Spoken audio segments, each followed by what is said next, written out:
There we go. You got it? Oh, look at that. Okay, that's everyone. The biggest tax provider is the gas station at 191st and Oh, yeah, that's cool. Which one, the BP or the Shell. Shell? Yeah, 85,000. The Shell? Yes, I know. There you go. Good share. There you go. Go ahead, John. All right, so as I mentioned, this is our second budget hearing. But this time it's our revenue hearing, budget workshop, I should say. We met with Finance Chairman the last couple of months to talk about how we are going to design this revenue hearing for tonight. And Trustee Carroll is going to discuss that a little bit more in detail. But I know there's going to be some questions as we're going through this presentation, and I think a lot of questions could be answered by the time we're done with it. So the thought would be that if Ann can go through the presentation, let her get through it, and then afterwards we can do some Q&As with that, and I'll pass it over to Trustee Carroll. I know he has a couple things. Yeah, there were a few things that when I met with the village management staff and the finance department, I tried to take away from our pre-budget meeting a little while back, as well as the process went through last year. And one of the things that I got some feedback on from some of the board members was some of the presentations they perceived they were being told by staff what they should do. So every time we got to that kind of a roadblock where there were multiple things that we presented, staff and I talked about those, and where possible we will present alternatives. But we have to have some structure in tonight's meeting, or else we'll go on all night. So we did talk about some things we're going to put forward in this presentation that Ann's going to walk you through. They're just one scenario that would get us to where I hear we want to go, and what our board policy tells us where we have to go. If you go to the second page of the PowerPoint that's on your iPads, that's titled Long-Term Financial Forecast at the top of the page. We have seen this graph probably 8 times in various meetings, Karen, do you have another one? board meetings. It's up here too. Yeah, it's also up on the screen. Yeah, good luck with that. Yeah. This chart we have seen multiple times over the last year on committee meetings and board meetings, and some of the came up a little bit, and I think the video gaming town halls. It's come up in multiple meetings in the past. And one thing I want to point out that we all know is look at that 2019 budget where the forecast right now, if we do nothing, drops down to 13.4%, which would put us below our 20% board fund balance policy. I do want to kind of caution everybody that there's going to be a lot of talk here tonight that Ann's going to do, and I would also agree that a lot of what she's going to do is stuff that we can tweak around once she's done with her presentation. But I'd also ask that we not talk about expenditures tonight, because this is a revenue hearing. And there are a couple of assumptions that we can't escape that Ann will tell you about that are expenditure based, but we'll get into those a little bit deeper when we get into our expenditure hearings, which will be at a future meeting. So with that, I'm going to turn it over to Ann, and then again, if we can keep our questions to the end, because there's a bunch of different possibilities and scenarios she's going to work through with us. Okay, so as Mike said, this is kind of what we presented on June 4th. It's the same exact graph actually, and I just added at the bottom that when we left that meeting on June 4th, the board's direction was find $2 million in revenues and find $2 million in expenditure cuts.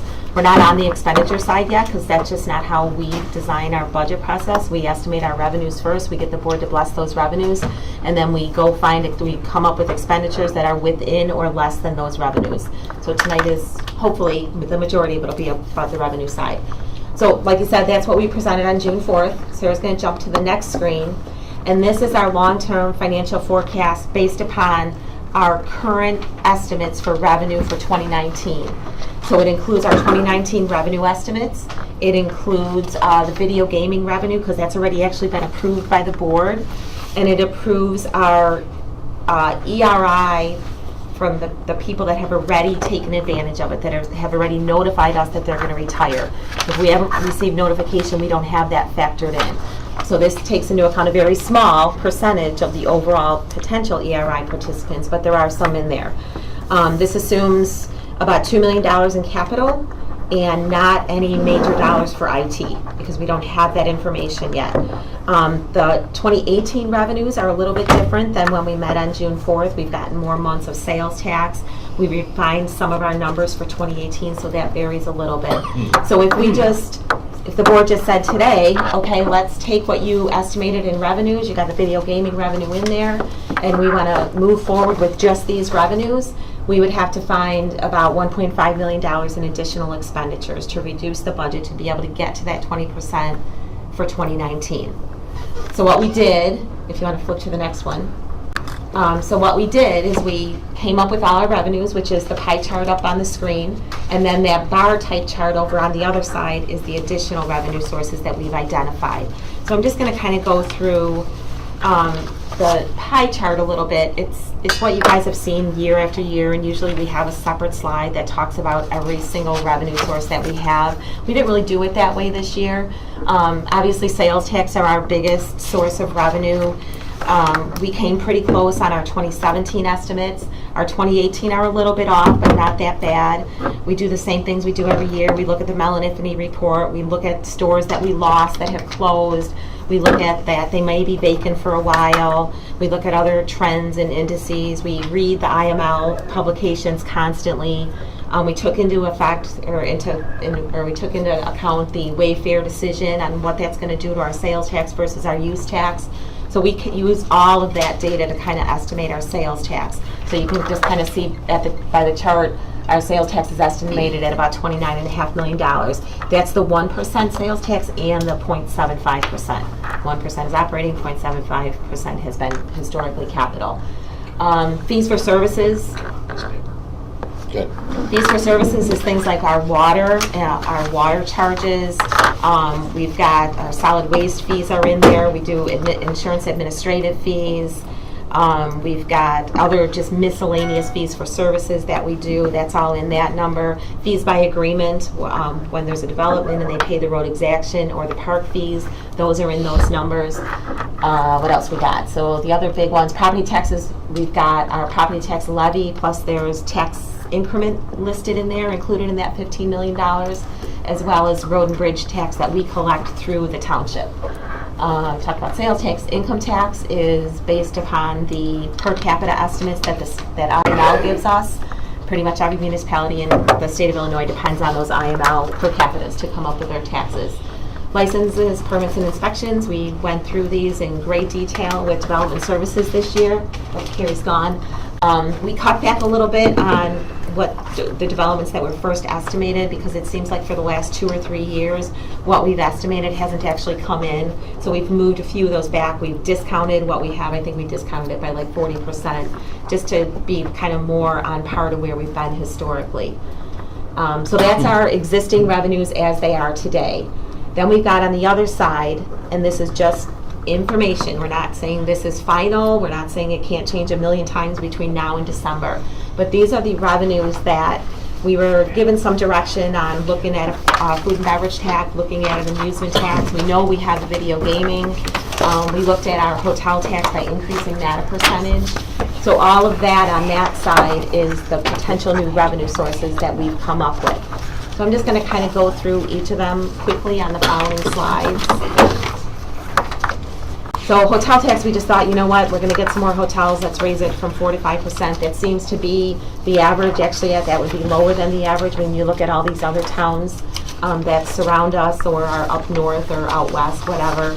Our revenue just is going to be based on just the current hotel that we have. Beginning in 2020, we hopefully are going to have 1 or more new hotels, so obviously the revenue would go up. But for 2019, that was our estimate, with the 5% as opposed to the 4%.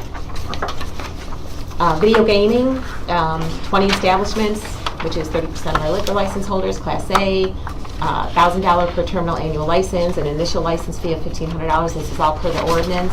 The economic impact study that we had done had net terminal income of about $22.68. So that's what we used, because that's really the only basis that we had. So that's our estimated revenue for 2019. We have all the license fees in there, all the initial fees in there, and then we kind of rolled out the actual establishments putting the gaming out there over the years. So we don't have all 100 terminals going online on January 1st. Video gaming nearby communities, and you'll see, I think that most of them, if not all, I believe, are higher than our per terminal estimate. And I think that a lot of that is based upon the fact of where they have these terminals. A lot of them allow them in gas stations. We were just talking about the Village of Mokina, who has the gas station, the Shell, at 191st and LaGrange, and they have the video gaming machines in there. Well, that's like a huge truck stop. That place is busy all the time. So we're not really putting it in larger places or places like that. So I think for at least the first year, we may be being conservative, but I think our per terminal revenue probably will be lower, and maybe over time that will change. So we utilize something that we had from a consultant in our study as our per terminal income. So this is the property tax levy. So as we all know, we've kept it flat for years and years. We looked at two different ways of increasing the levy. One of them was to fully fund the administrative costs of our police pension fund. So our police pension fund is funded about 71% now, which doesn't sound good, but that is very good at this point in time. And it's going up every year. We have historically brought in more revenues outside of investment revenues than we've spent. But because our pension fund is now being considered a mature pension fund, where our pension payments are now exceeding what's coming into the pension fund on an annual basis, in order to keep that funding status and not have spikes in our levy going forward, we wanted to get to the point where we were fully funding the administrative costs on an annual basis. And to do that, we would have to raise the raise the levy for 2018 collected in 19 by about $545,000. That may go down in some years. It may go up because just depending on what the contributions are by the patrol officers or the sworn officers. So that'll change from year to year, but that allows us to make the pension fund whole, revenues equaling expenditures, without using investment income to fund the daily operations of the pension fund, because you want that investment income to stay in your fund so that you can reinvest it, and then that helps you further increase your funding status a lot easier. So that was one of our thoughts on the levy side. I know we've talked about this year after year. The other thing was, and we talked about this a little bit earlier with Trustee Carroll, is when we first came up with the concept of having a written policy for the subsidy of our recreation function, we set it at 50%. At that time, I know a lot of you guys, some of you were on the board, but some of you weren't. I don't know if everybody remembers, but when we set that 50%, we said that was for now. Like, we didn't want it to stay there. We wanted to be able to reduce that subsidy over time, whether it was through the levy or if it was through raising program fees or fees for services over time, reducing expenditures. But we did say we didn't want it to stay at that level. So all we did here was we said, okay, if we reduce that subsidy from 50% down to 48%, we would increase our levy, what is that, about $180,000 to do that. Go ahead. I am going to ask a question here. Yeah, I think We're decreasing our subsidy, and then it increases our levy. That doesn't make sense. Okay, so the recreation function has the revenue side of it has three components. So we have our recreation expenditures, right? We have the sportsplex, the pool, our programs, our special rec admin, and our parks. So that's all the spending of the rec fund, and say that's $10 million. That's funded by three things. It's funded by program fees, or sportsplex memberships, or pool memberships. It's funded by the levy, and it's funded by a 50% subsidy from the general fund. So you're proposing to take the levy up specifically? Exactly, which will reduce the subsidy from the general fund. As opposed to reducing the subsidy and increasing program costs by 2% or whatever that amount is. Yeah. Pocket, right pocket. We have increasing our fees. Yeah, and we've talked about. Yeah. Well, so when we finish the presentation, we can come back through all this. Yeah, It'll be fine. because we've done a lot of that analysis, and we'll. Yep. Okay. So anyway, so that would, as you can see by the little numbers at the bottom of the screen, 2017 levy, if you had a $300,000 home, 10% assessment level, equalizer of 2.962, whatever that is, and that was last year's equalizer. It probably won't stay the same, but that's okay. Your tax bill will go up about $20 annually. You'll pay $20 more to the Village of Orland Park for us to increase our levy for those two reasons. It would specifically be for those reasons. It wouldn't just be funding our general corporate activities. It would be our pension fund and our recreation function. So it was just another kind of thought that we wanted to put out there. Okay? While we're on tax levy abatement, how much are we abating currently that if we didn't abate for that debt? So we abate about $4 million, approximately. So we take in 13, we give back 4, effectively. We take in 13. Our levy would be 17 million if we didn't abate. But what taking away the abatements does, and I know, I know we talk about this a lot about what capital funding versus operating funding. If we take the abatements away, the abatements are actually funded with home rule sales tax. So if we took those away and levied instead, those levy dollars would go into the corporate fund, and then you'd have those additional home rule sales tax revenues on the capital side. But the residents' tax bill would go up quite a bit. Oh, I understood. But it is another concept We don't that have to we could do. abate, we could abate some of the debt, not all of the debt. Yeah. The abatements that we do now, other than the water one, which is really totally separate from this, the abatements that we do now are all related to the triangle debt. And that was kind of the unwritten policy that we put out there when we issued all the triangle debt, is that we wouldn't put that debt on residents' tax bills. And one of the things when we're designing the different revenue sources is to have the least amount of direct impact to our residents. And so by trying to pass it along to the people that are visiting through here, Zan has kind of talked about the different types of taxes that we're looking at increasing. It's got the most minimum impact to our residents by doing it the way that we're designing it. And the abatements too, I believe, not only were they related to the TIF, and I think it was it was a common theme as we issued debt for the TIF that we would not put it on the tax bill ever. Also, the abatements help our commercial and our residential. So our old rebate that we used to do just helped the residential portion of our taxpayers, but the abatements help them all. And to that point, that was one of the designs for abating to the businesses, is to give them a little bit of relief as well. Right. As opposed to As just the opposed residents because through the the residents property get tax the rebate. right, because they get the rebate. But it is a concept. It absolutely is a concept that we could look into and do. Okay. It's kind of weird going just quickly through this without any questions. And I'm sorry, one more thing, but as the debt starts rolling off, that abatement would start shrinking, correct? Well, yes, The amount because that that would be series would receiving. be paid off. Exactly, Right. so our revenues would actually be dwindling over time, is that? Yep.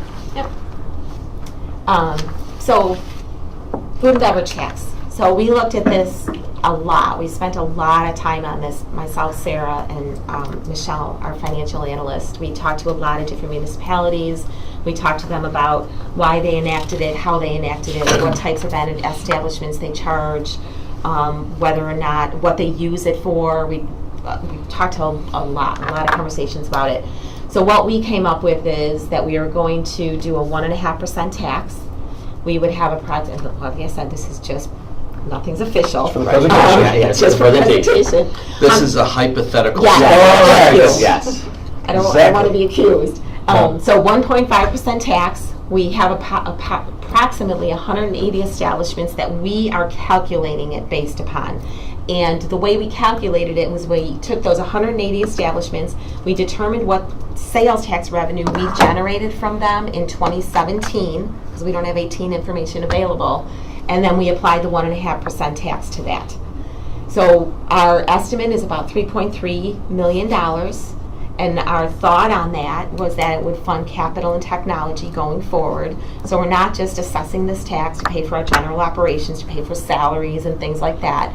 We're using it for capital and large technology projects. And not only just technology and the capital projects, but also the administrative costs, because we need to administer this in-house. So any administrative costs that might be associated with it, but it would be technology, capital. And the administrative The majority costs, of it would be. And so this is locally administered as opposed to an income tax or a sales tax that everything goes through the state. So we would be the ones that were sending out the monthly billing, collecting the payments, doing the collection effort should we not get timely payment from them. So on this, if I go have, a $100 bill at, I don't know, Bonefish, It's 101.50. what am I going to, $1.50? Yeah. in addition to the 10.25. Yes. Yes. So then, we're now looking at basically effectively a 12% tax to come to Orland for dinner. Yes. Is that the same height, is Schaumburg's that high? They're Schaumburg has 2%. 2%. Bolingbrook's got 1.5. Yeah, Bolingbrook's Skokie 1.5. Schaumburg- what's their- Schaumburg what's is their the other? same. Yeah. So Naperville's lower, so all the DuPagers probably come in lower. Right. And Will and Bolingbrook's DuPage will be lower. 14% on alcohol. I'm sorry, say that Naperville's again. and Cook too. Bolingbrook has Only part of it. 14% Okay. on On alcohol, alcohol, yeah. whether it's restaurant or grocery. But yes, you are right, that's what it would be. Yeah. I think, It's and I, hypothetical. yeah, One- and yeah. some of the municipalities that we talked to as far as what they use it for, a lot of them use it for road projects, they use it for their special events, they use it for technology, some use it for capital. It was kind of all over the board. I think the road project thing is that a lot of people are coming to the town This using is their like the roads perfect and. tax, because you're taxing people who don't really have a vote. Right. Right. It's like a hotel tax, it's like a rental car tax. Right. And This I is don't So, know. also free for on the restaurants, first are they paying location. sales tax? Does that include our Yes. home rule now? Yeah, Yes. yes. So it includes our home rule Yeah. already. Yes. Yeah, and I don't know, James, maybe, I don't know if I'm different, I'm like, I Have a would never different view of look at the taxation tax. than you do. Yeah. I do. I know, I gotcha, but I would never not go out to dinner because I was gonna pay an extra $1.50, but maybe some people don't think that way, but. Right. And again, it's something that we're trying to do that spreads it across. at least in Not just on our literally residents. You know, there is no free lunch, and so anytime you effectively drive up costs, behavior changes. How much it changes, when it changes, is the open question. Well, and you saw that when we did the economic impact study for the video gaming, how it showed, yeah, we're gonna collect this video gaming tax, but our sales tax is gonna go down by $1 million, whatever it was, because of those exact effects. So we'll see. Okay. No, that wasn't video gaming. It was the food and beverage. That was. Oh, was it, Yeah, oh, the food and beverage, exactly. yeah, sorry, yeah. Video gaming, Yeah. I think the sales. Yeah, so the were food Yes, and the beverage food and show we beverage, would yeah. get taxed, but we would lose economic activity, so net it's a Exactly. loser, Yeah.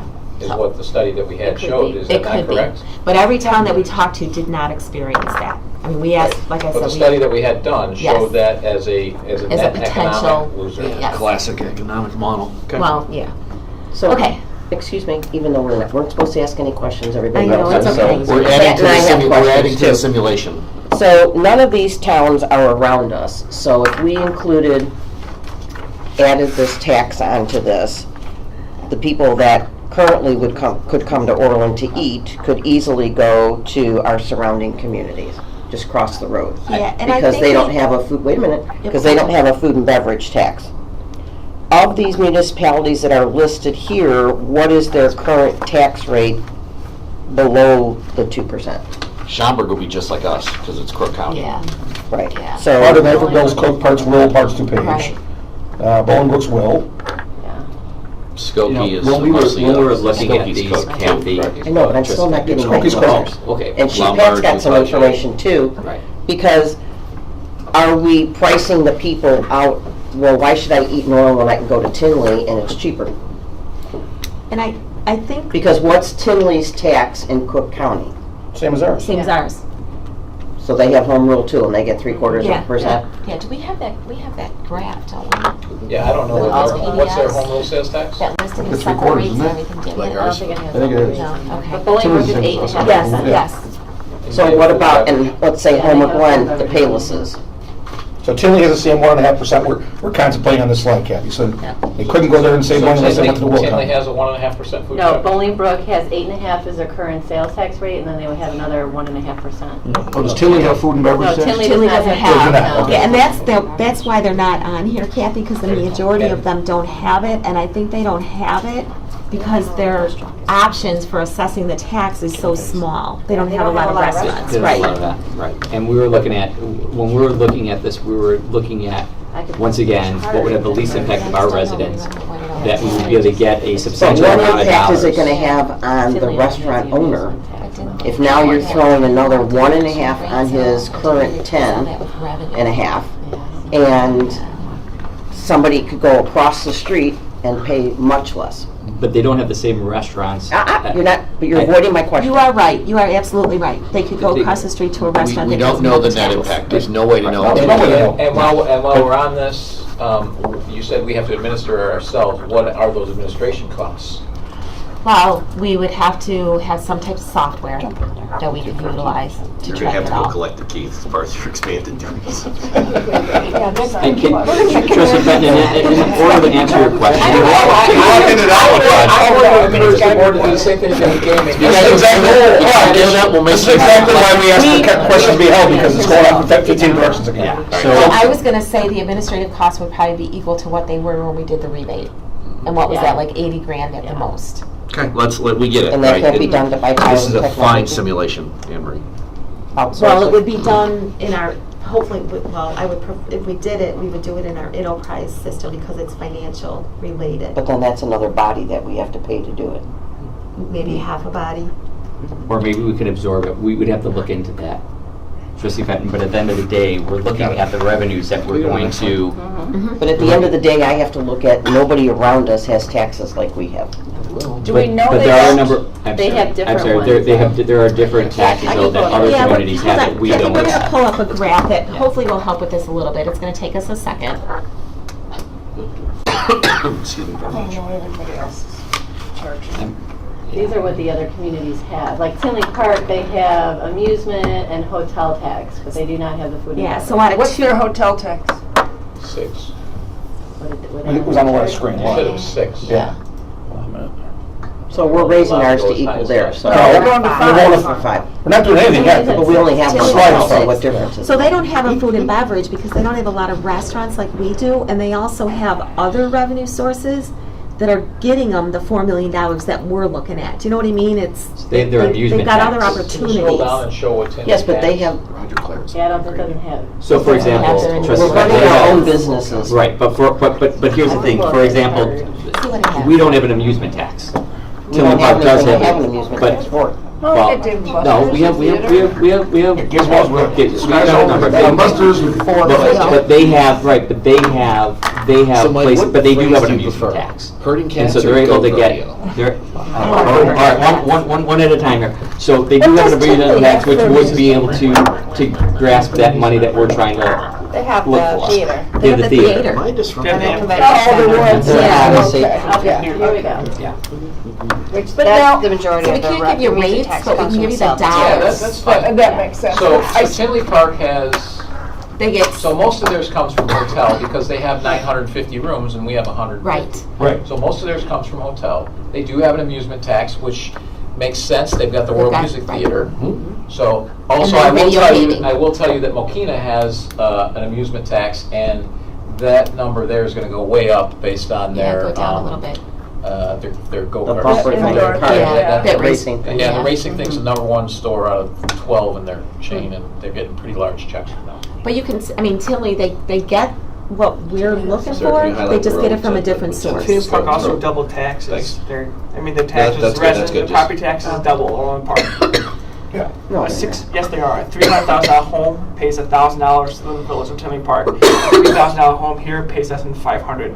The double property tax. Yeah, 'cause Is they that have a in park Yorktown? Favorite there. Park District. Yeah. I think it's I'm the same. They're They have gonna separate- have they have To park Cook property. district. I'm the same. Yeah, and not only that, part of Orland, the east of 82nd Avenue, those homes are taxed like crazy because of the school district Yep. over there. But I'm just saying the village is getting half of what Tinley Park's getting. And at this stage, we're at the point where we need to find What's the below the HR? sub-revenue dollars. Yeah, so look at the property tax rates for Tinley Park Yeah. is 1.87, 86, 87, yeah? Almost And we're triple ours. 0.679. Yeah. So it's almost triple. And they have a park district and so do we. And I mean, They look have at the difference. They have park district. Separate Yeah, entity. but we have, I think we have that in there because we were trying to make it This is comparable. total, this is total Yeah. Tinley. Yes. Not But so, including, so if- but they do have fire. We took out fire. Yeah. we took out Well, fire. yeah, This maybe, is that's comparable what to you call us. So we added in their recreation if it was separate, and we took out fire if it was included. So their rate is their property tax rate is basically 3 times what ours is. Right. They ain't got no mall.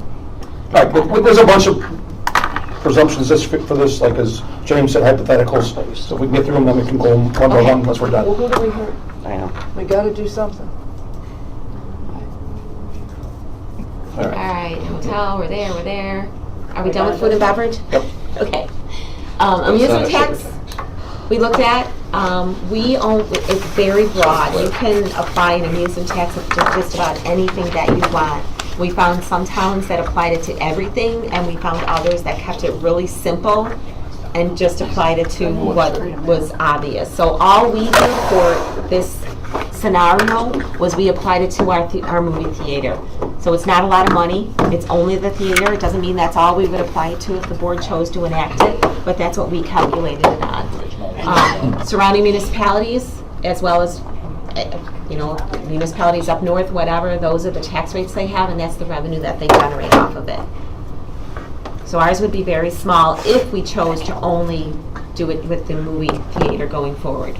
But we could obviously add on any others that the board chose. Okay, so that's the last one, right? So those are really just all the different taxes that we analyzed. We have a lot of backup information for any of these. If any of you guys want it, we can share it with you. We can sit and have a, talk about it, whatever. We've got tons and tons of info. So what we did then, and once again, this is just a scenario, we said that if we assume 25% of our people are going to participate in the ERI, which some days I think 25% is low, other days I don't think it is. We don't have that many participants as of today. Operating expenditures were decreased by $500,000. We increased our hotel tax by 1. We have our video gaming. We implemented a food and beverage of 1.5. And we increased our pension and our rec levy only. And we didn't do the amusement tax. This is where we would be over the next 5 years. And the reason we chose this scenario as staff is we just wanted to be able to show something that kept us healthy for a number of years. We didn't want to just focus on 2019 and get us to that 20% for 1 year. That's what we've been doing, and that's why we are where we are.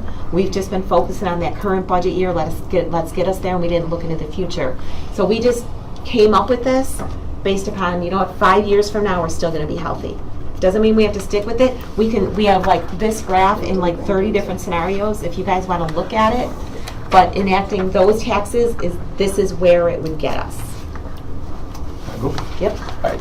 Kind of just stepping off of that point, which is why all the assumptions that we have in here, again, this is not anything staff's telling us to do. We've met. This was the only scenario, the one we have on the screen, that keeps us over the 20% for 5 years. It's one of the consistent things I've heard each and every one of us board members say over the last year is one of the quotes we hear all the time is we've kicked the can down the road long enough. I know a couple of the trustees and myself talked about we really have to start looking at our financial picture a little bit more long-term. And I know our finance department does, but like Ann said, we have, for several years now, done little blips each year to try and keep us over that 20%. Knowing that we're not even talking about expenditures yet, and knowing that there's the competitive wages study, the possible restructuring study, all the technological programs we have in place that potentially could help our expenditure side, and that's for another night. But I wanted at least something for us to talk about that if we did nothing else other than the assumptions that are at the bottom of this table would have us healthy for the next 5 years. Because that's the one consistent thing I've heard all of us say over the last year. We always can tweak it between now and December. If we find some efficiencies and some cuts beyond that, which we're assuming here, when we get to the expenditure part of our equation, we can always tweak this. But what we want to do tonight is have this conversation about what we can live with, whether this is something that works, and then give staff direction when we walk out of here tonight in the form of a motion, telling them to at least, for the purposes of moving forward through our process, which is several more meetings, this is what we're going to tell them to work with. And so now we can talk about each of these individual potential revenue streams. But what I say tonight is the same thing I said at our last budget meeting in this room, which is when we get to the expenditure side, if we're going to talk about significant reductions, I want to have that conversation about where are we going to cut programs or where are we going to lose bodies, because that's the only way it's going to work. So by having this program here, if we go with it, it gives us 5 years of health, so we're not kicking the can down the road one more year. And I just want to repeat what you said, is that we are still looking at our entire compensation structure. We are looking at possible through the early retirement program, giving us opportunities to reorganize the whole entire organization. And, looking at if there are areas that could be outsourced, but that doesn't, just because we're looking at it, doesn't necessarily mean that it's going to happen, because we don't know if it's going to make us more efficient, or what have you, because there's always trade-offs with that. But at least we're exploring all those ideas. So, we're looking at the health insurance and all that stuff. So we are looking at that. Oh, and then one last thing, because Joe already touched upon it, and so did James. I also asked staff to put together this leaning more towards taxes that would affect residents less. Because there's always been a reluctance on the part of all of us to really just increase the levy just to increase it. What this has proposed is to increase it in 2 areas where it's very transparent. We're increasing it to include the cost of administering the police pension, and we're doing a line item on recreation as opposed, and start to walk back that subsidy, which my understanding is the board's direction was to do that years ago, and it never happened. These anticipated additional revenues, in every instance, will take the cost of doing business because of how much daytime traffic we have, non-residents coming into town, and trying to shift as much of it as possible to them. Can I also just add one more thing too, that this is, all these revenues, with the exception of the video gaming, which if I'm not mistaken, I think Trustee Calandrello was the one that made the original suggestion, and maybe Trustee Fenton too, or a number of people did that. All these other revenues are going towards capital and technology. So we're not going to fund our salaries or anything like that. I mean, I know that we talked about the video gaming going more towards the special events, but again, You don't it's want going to towards etch that in capital. stone, because you don't Right, know. what right, the exactly, future- exactly, That's but- the intent now. Right, that's the intent. That is the intent. Thank you, Trustee. And I think too, just, we're gonna talk about this ERI throughout the entire budget process. There was a lot of cost savings built into that ERI when we presented to you guys saw it. So What's as the long as uptake? we, On the ERI right now? I mean, as participation, Participation. How many people do we assume are going to take it? we 20, have 30? 4 that have. How many people do we assume are taking it? Well, in We the assume future, 25%. And there's 78 that Are you qualify. talking that 1.7 is just for next so we're year? talking- No, that's throughout the long-term That's financial the plan. second. That's Yes. fine. Yeah, See, Another way that there. looks like, yeah, Oh, no, No, sorry about that. No. That's through 21, That's correct? through 2020. right. So you're 2023. assuming that 20 people are going to take it 2023. between one of the two. And it's just an assumption, yes. Right, and we've had 4, so we've had 20% take it so far, and by all accounts, you're going to have more people take the IRMF portion probably than Right. our own portion. So we're probably But the important part of okay on track. Yep. We're probably Close. Yes, Yeah. yes. Right. But the big thing on that is those assumptions that we built into that ERI analysis that we presented to the board have got to be followed. Otherwise, that $1.7 million in savings does not get generated. So, and part of that was eliminating some positions turned into part-time, no COLAs for non-union, all 6-month lag in hiring. Yeah. So all of those assumptions still have to be followed in order for, okay, One more. I just want some history from you guys. oh, okay. Why did we go over the cliff in 2016? What happened? What was the delta? Why did we fall so 35, far? 35, bam. Just remind me of Sales the history. tax was, I think, about $1 million short. Our income tax was probably about $500,000 Courtesy of the short. state. Pension costs, I don't know what our IMRF rate was at that point, but I think that one had And the only gone variable up. we control in pension lot costs of is it was the head, sales tax. no head. Right, but a lot of that dip was the sales, was revenue, on the revenue side as opposed to spending more. It was 2.5% on the sales tax. Yeah. And so Joe, 17 because we cut what I off. want to understand, Joe, Yes. is 18. you know, $100. we're having a revenue discussion. I get it, and it's a discussion. Mike, I'll give you a heads up. I don't like that motion. Give Which me a heads motion? up, the one, the It was my page. motion. Well, that's just- yeah, we're Just telling you. That's when we get done with whatever we're doing here. Just putting it out there. Can we go back to all the options as Jim's Yeah. talking here? Yeah, so, you know, Joe, 11. when do we think we'll have clarity on wholesale restructuring of the growth in our labor costs? When does that happen? Well, we're doing the study, kickoff study of that's happening within the next couple of weeks. And we're hoping to have it by the start of the collective bargaining agreements. I mean, which will be by the end of December. We're looking at, Because I just want to be clear that, you know, that I don't think we're gonna see the full. well, no, we won't see the full effect of it, but that's when we're until gonna have, we're gonna June know. of exactly 2020, I when the just- ERIs end. Well, And the So you're last saying one to that take if we advantage. stop some of the step increases, some of those hidden wage increases that are now catching up to us, You're saying that won't show up till 2020? If we grandfather in current employees, like I think we were, then no. But if we just roll it out to all staff, Or I'll we see start it sooner. unfunding superfluous positions? Well, here's the thing. There were We some just- because that doesn't- unfunded we as talked, part guys, of the we ERL. talked about that. I know, Just- let me answer the question, okay? So, as far as the positions are concerned, we have to bargain all that in. We can start that with the non-union. The way that, the assumptions that we have inside our budget that we're presenting is that it would be for new positions coming into the village and not the existing positions. Not to say that we won't look into that, and we absolutely will when we start getting there, but for the assumptions for what we've talked about, it was for new positions. The other thing too is that we have several collective bargaining groups that we have to bargain that into.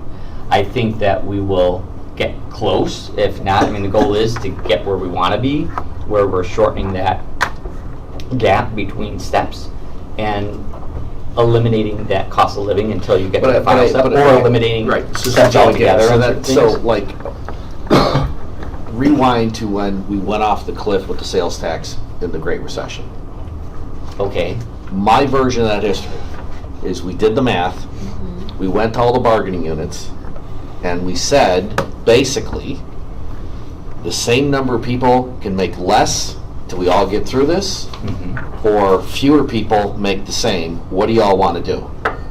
3 or 4 units worked with us, a couple of didn't. We had to unfund positions.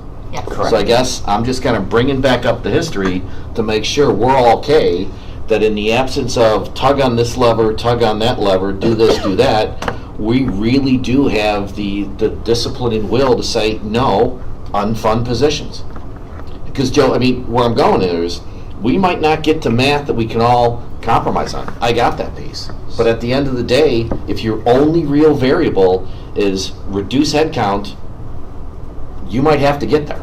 So here's Just putting it on the table. Right. So I want to address that. So a couple of things with that is, looking at some other communities that are similar size, smaller square footage, circumference, but similar size, we are much lower than a lot of those as far as staffing is concerned. Second of all, I really would feel uncomfortable, and I'll be honest with you, I feel uncomfortable recommending any sort of budget or reducing headcount, especially when we're in the process of introducing an early retirement system.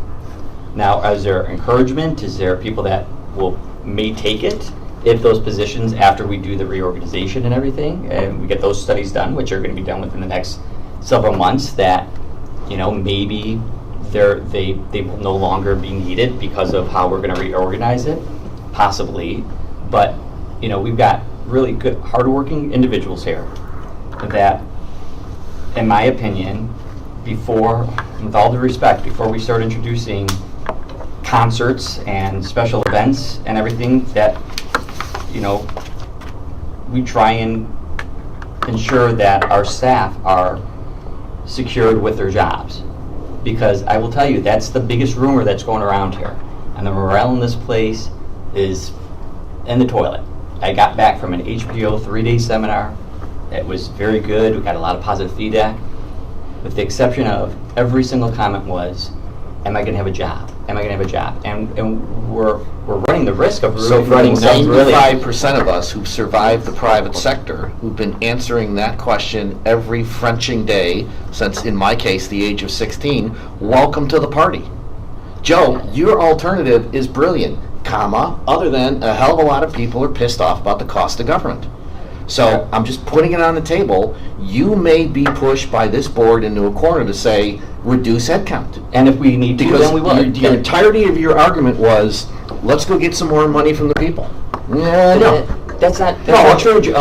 Joe, that's where you took the argument. But Jim, So are we willing to cut services? Is that what we're talking about? Listen, we have a long way to go until we get the clarity. How much government do the people of Orland Park want to pay for? Do you not want to risk being uncompetitive for our restaurants and our businesses? Jim, with that being said, and maybe I didn't go there this time because we've talked about it, but we've had less than a 0.3% growth in our operating expenditures. Let's take away personnel. Let's take that away. Well, we can't Which take is it away. 70% of our cost, Joe. Let me finish. Of the budget. Can I finish? I mean, if someone else has a comment, then fine, but let me finish. As far as the only way that we'll be able to cut any more, okay, because we can't, we've got capital that has been, we've been digging ourselves in a hole with the capital, all right? We've skimmed as much as we can as far as operating expenditures are concerned. Thank And you. the only You want a place hand? that we You want a have- hand? You, okay. Someone grab this bag. Okay, thank you. Yeah, you, The only place that we have to cut our headcount. And so it's not that we're spending all this money on services and programs and just throwing money away. We're not doing that. It's personnel. That's where it is. Hold on a second, because again, I know. we're completely talking about expenditures when that's not what tonight's supposed to be about. We're gonna get there, we're gonna have to get there. And I get what you're saying, and what I think I hear you saying, Jim, is you'd prefer not to talk about any new revenues or very few new revenues. But go back to one of the first slides, and I'll find the page for you. We recess for just a second. Yeah. It's page 2, if you would, sir. You paid for pizza? Don't worry, they'll, I get reimbursed. yeah. Oh, yeah. yeah, Mike, finish, well, Oh, well, he told me to recess, so awesome. Is that what I want to go eat? because have you guys done any simulations on, we had talked about this very briefly at the tail end of last year, that the town has grown, the EAV is up, right? Yes, for the first time in a long time. And so we haven't allowed our levy to reflect the natural growth in the town. Right. And the EAV is a combination of values have come back a bit and the town is bigger. Do you have a simulation to show what a natural capture would look like? We talked about this briefly. I get it. If you kind of loosely kept the. Oh, I was mid-sentence here, hold on a second. Sorry. So, no, so what I think I'm hearing is that you want to either talk about no new revenues or little new revenues. What I was hoping to accomplish tonight, and this is what I directed Ann and We're gonna look her at staff to do, was to come up with a revenue recommendation that would allow us to be above our 20% fund balance. We will then have a conversation in the future about expenditures, and if we do much better than I anticipate on that issue, then we can always readjust our revenue assumptions from tonight. If you look at the second page, Sarah, we gave I think the original direction to staff was $1.5 million, $1.5 million. It was 2.2. It was 2.2. Well, that was, Keith, you brought it to 2.2 at the end, but the discussion right before you said that was $1.5 million. Regardless, what we told them to do was come up with, under either scenario, about 50% revenue, 50% expenditures. We're not talking about expenditures tonight, but we are talking about revenue. And if we're asking them to come up with some revenue, the only reason we had, and again, I understand not like an emotion, Jim, but the only reason we have what we have on that page, I think it was 11, or let me go back and Page find it. 11, it's 4.3 million in increased revenue. Hold on a second. Yes. Can I ask a question? Why doesn't page 11 include amusement tax at the bottom? We just, like I said, we didn't include that. It was such a small dollar amount. But it's not. I came up with 10 businesses alone that would qualify under amusement tax. Yeah, but if you look at that slide, it was only hotel for We now. no, it was only Marcus Oh, Senior I'm sorry, I'm Yeah. thinking of the wrong one. Marcus We Theaters. just, these are all just assumptions. And I we know, don't- but those affect people coming into the community. It wouldn't be as much of a burden as We can absolutely do restaurants. that. Right, the thing would be is that we're getting more money through the restaurant, food and beverage. But you tax. can't, that's fine and good, but you're not looking at what the effect is on the business that's in the community that's gonna lose to the business across the street. We absolutely are looking at that, and one of the reasons I'm why gonna we didn't take a- include the amusement tax was because that would be double sorry. taxing some of our businesses. I'm gonna take a step back. Why don't we recess and get food? And then we'll all be happier. Can you pull up, remember the cost curve and the revenue curve? We saw the cost going up and the revenue. Yeah. Not in this, can you pull that up Yeah, before? sure. I'm gonna make a statement and then hopefully we'll just get I back to wanna say a discussing few revenues. things, too. And so I'll make a statement and hopefully we can just get back on the revenue discussion. Yep.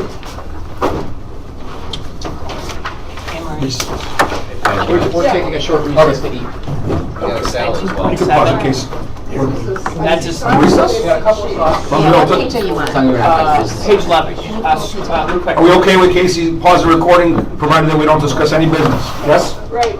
Yeah, right here. Vegetarian and pepperoni. We're in recess. We're technically Yeah. under 20%. So as we're back in session here, yes, tonight's about revenues, but it's hard to have the revenue discussion without costs, which we've just discussed, okay?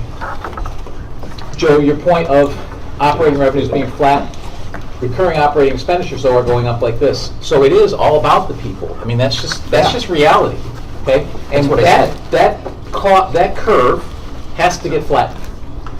Okay, we have to remember that curve has to get flattened. Now, going back to page 11 of the PowerPoint, we have here roughly $4.3 million, $4.4 million in new revenue. We said that we were going to do an equal amount of expense cuts with our revenue cuts. So if you're proposing today that we have $4.4 million in new revenue, then when we get to the expenditure side, we should see $4.4 million in expense cuts. Because you're putting yourself, and we were pretty clear to go, and I'm okay with that, because then we can make a decision as a board, how much do we want to cut, how much do we want to add in revenue. But whatever we commit to tonight to say, this is something we're going to consider going forward, granted we're not approving it, but this is how much in revenue that we are willing to consider talking about, I expect to see the same amount of expense cuts in our expenditure hearing. And that's fine, and we'll do that. But what I don't want, and what my concern is that we're going to get criticized for what we're going to recommend as far as cuts. I mean, my responsibility is to make sure that we provide the basic services that need to be given to our residents and to this community. And the basic services are making sure that our snow plows, our streets are plowed, that they're in good working order, that our garbage gets picked up, that we process permits and all of that. Our basic services are not $600,000 worth of concerts, are not, all the programs that we have. I mean, I'm just being realistic here, and I just don't, and trust me, as I mentioned before, we are looking at our entire compensation structure. We're looking at our health benefit structure.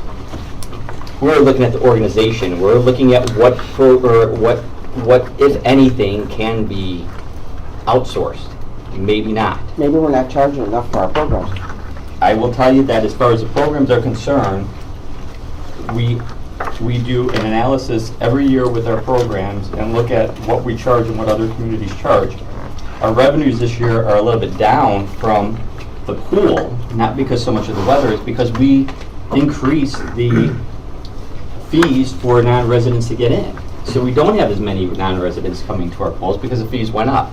So we have to be careful of that economy of scale there, that we don't price ourselves out of the market to an earlier point, that people aren't going across the street or down the road.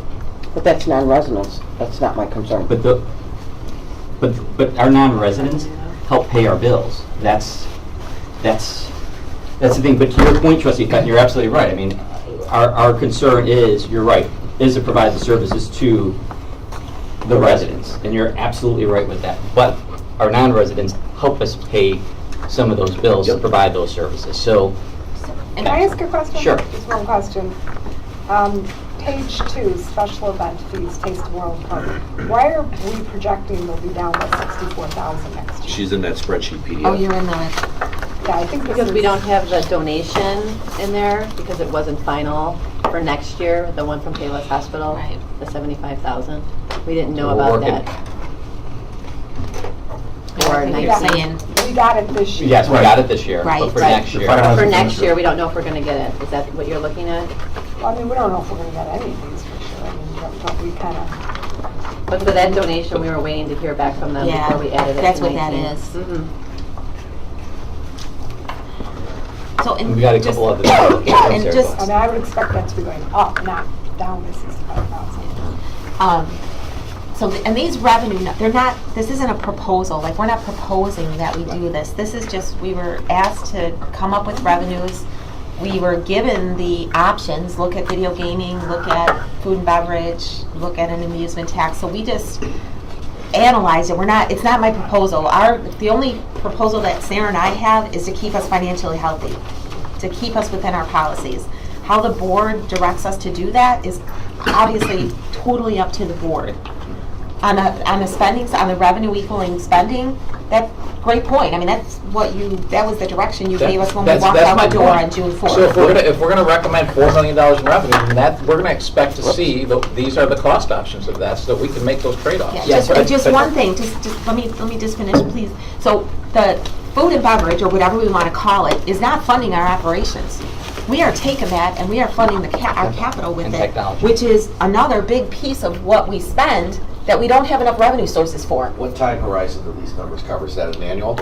Everything is annual, and it's our Except bad for for the doing, ERI. except for the Except for the ERI. Yes. So how much do you think you're gonna save? So with since the we're ERI? talking about revenue here, I think there's two on here that the board can agree on without a whole lot of discussion. One, the video gaming, I think we already had the discussion. So that one's good, okay? The hotel tax, everyone around us charges at least 5%. Sure. So I see no point in not going up to 5% since it's all paid by out-of-towners. And everyone around us, Mokina charges 5%, Tinley Park charges 6%, and we do have more coming on board, so that's going to benefit us in the long term. Yeah, and on the other ones, Trustee Fenton and whoever else was asking about this, they were following our direction. These are the ones we brought up in our last pre-budget meeting. If we're gonna look at revenue, where do we want them to look? So, again, they're not recommending we do anything, other than give them some direction tonight, would make their job a lot easier. We told them to look at these particular revenue sources. So these are the numbers. And the only one they backed out was the amusement. Oh, I agree with you, Kathy, that that's something we could look at, but that's a self, run, what's the phrase you use? Self-collect. Yeah, the expenses, just like we would for the restaurant tax, we'd have to collect that ourselves. So- And if- Yeah. Yeah. No, go ahead. The dollar amount was so little, they figured they would leave it out for now. So then can we all, just a straw vote, all in favor of the hotel tax going up 1% to 5%, which matches all of the neighboring, all in favor say aye. Aye. All opposed? Okay, so we're good on. Guys have it on Good on that. hotel. So we got those two. So I think that what that leaves for discussion here is clearly beverage tax, amusement tax, and levy. Mhm. And anything else, does anybody have anything else they want to throw into the mix besides those three before we get there? Before, I just want to confirm, we cannot do a transfer stamp. Has to go to without- Without referendum. referendum, correct. Okay. Not happened. Well, but I just don't want to Right. confirm, we couldn't just do it by a vote. Gotta go by Has to go to referendum. referendum. Okay, so these are, so is there anybody else, anything else besides these three before we start talking about these three? Are we maxed out on all of our fees and fines for people doing stupid things in our town? We just adjusted some more. We We've just been said adjusting quite a bit. those a lot. Are they on automatic inflators? No. And Trustee Dodge, all that's going to do is just increase our general revenue fund. It's not going to help us at all with our capital side. You can always move That's- from general revenue to capital at board Yes, we decision. can. Yes, you can. You don't want to go the other way, Exactly. right? But Like we did going last from year. general to capital, that's an intelligent decision. So I would like to ask the board, it's like, you know, for years, I mean, we had this one debate, remember we were going to put the crane guy out on I-80? And we were going to charge him $750 a day if he didn't do something? It's like the cost of doing the crane, $750, would get nuts. Wolf Road. So, I mean, do we want to think about having, at least every 2 years, a programmed step function change in fees and fines? Primarily fines I for can't stupid think behavior. of any village that has a pre-programmed inflator on fines. I mean, Why I'm don't you do- not saying we can't, I'm just saying I don't know anyone that does it. Yeah, They if something- they're if reviewing something it is for years. $250 now, why don't we just basically say as part of the budget, 2 years from now, it's going to $275? Well, yeah, you could do that by separate action, absolutely, but an automatic inflator, Why not? I'm not sure if you It's can not do it or illegal. not. No one does it, but I'm not saying you can't, I'm just saying, I've never seen anyone do it. Because, you know, I think, Carrie, this comes out of conversations you and I had, where, you know, people ignore stuff, costs us a boatload to then chase down that money for cutting the grass. No, let's make it a little more painful. And so if we haven't maxed those out, why not? So that's the question. And I wouldn't mind talking about the levy. We had this conversation at the tail end of last year. We've held the levy flat, bully for us. Circumstances changed. Town's grown. So how do you keep the rate roughly the same and capture the natural growth in your town? What does that number look like? You guys ran some simulations, right? Yeah. And that's a little bit, the reason I'm bringing this up is that feels different to me than a change in the levy based on police pensions as specific potential use for the funds. That's why I'm asking. Can you go up a little bit? Okay. Do you guys remember this conversation, or am I dreaming? Yeah, no, we've had it. Yeah, so here's where what we, and this is last year, we did not do this exercise for this year, but it would be Sure. the same, the concept is the same. So you see the levy is, or I mean the rate is staying flat.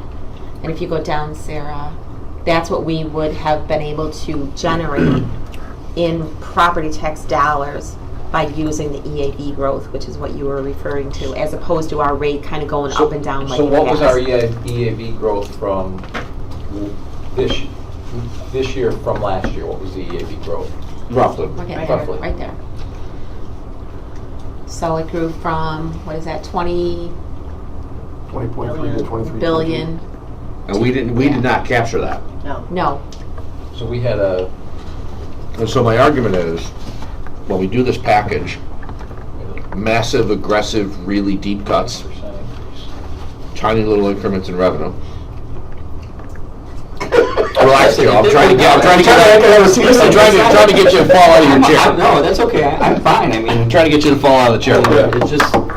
Mike's all right. Oh, yeah, you know. If we have a 6% increase in EAV, you could, in theory, raise the levy 5%, and you're still gonna be less than the growth. You're still gonna see your rate go down. And a 5% increase in our EAV is $670,000 there, right? Which is more than we have on the slide now. We have 500 and something. Well, you have two different 730. options. It's in the middle of the two options. Right, okay. Because if you ask me for my druthers, after we have deep, aggressive, abiding cuts, Not bothering me. and you came back and we said, okay, you know, I think if we said to the people of Orland Park, the town has grown, it costs more to serve, we're gonna capture that growth.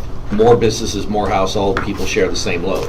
We haven't been doing that for years, bully for us, circumstances change. That if this is part of it, then that feels, you know, better. Because we shouldn't keep, you know, we gotta think about this differently. That's a thought. And we're That's gonna have, going on the backs of the residents, though, I understand by that, doing that.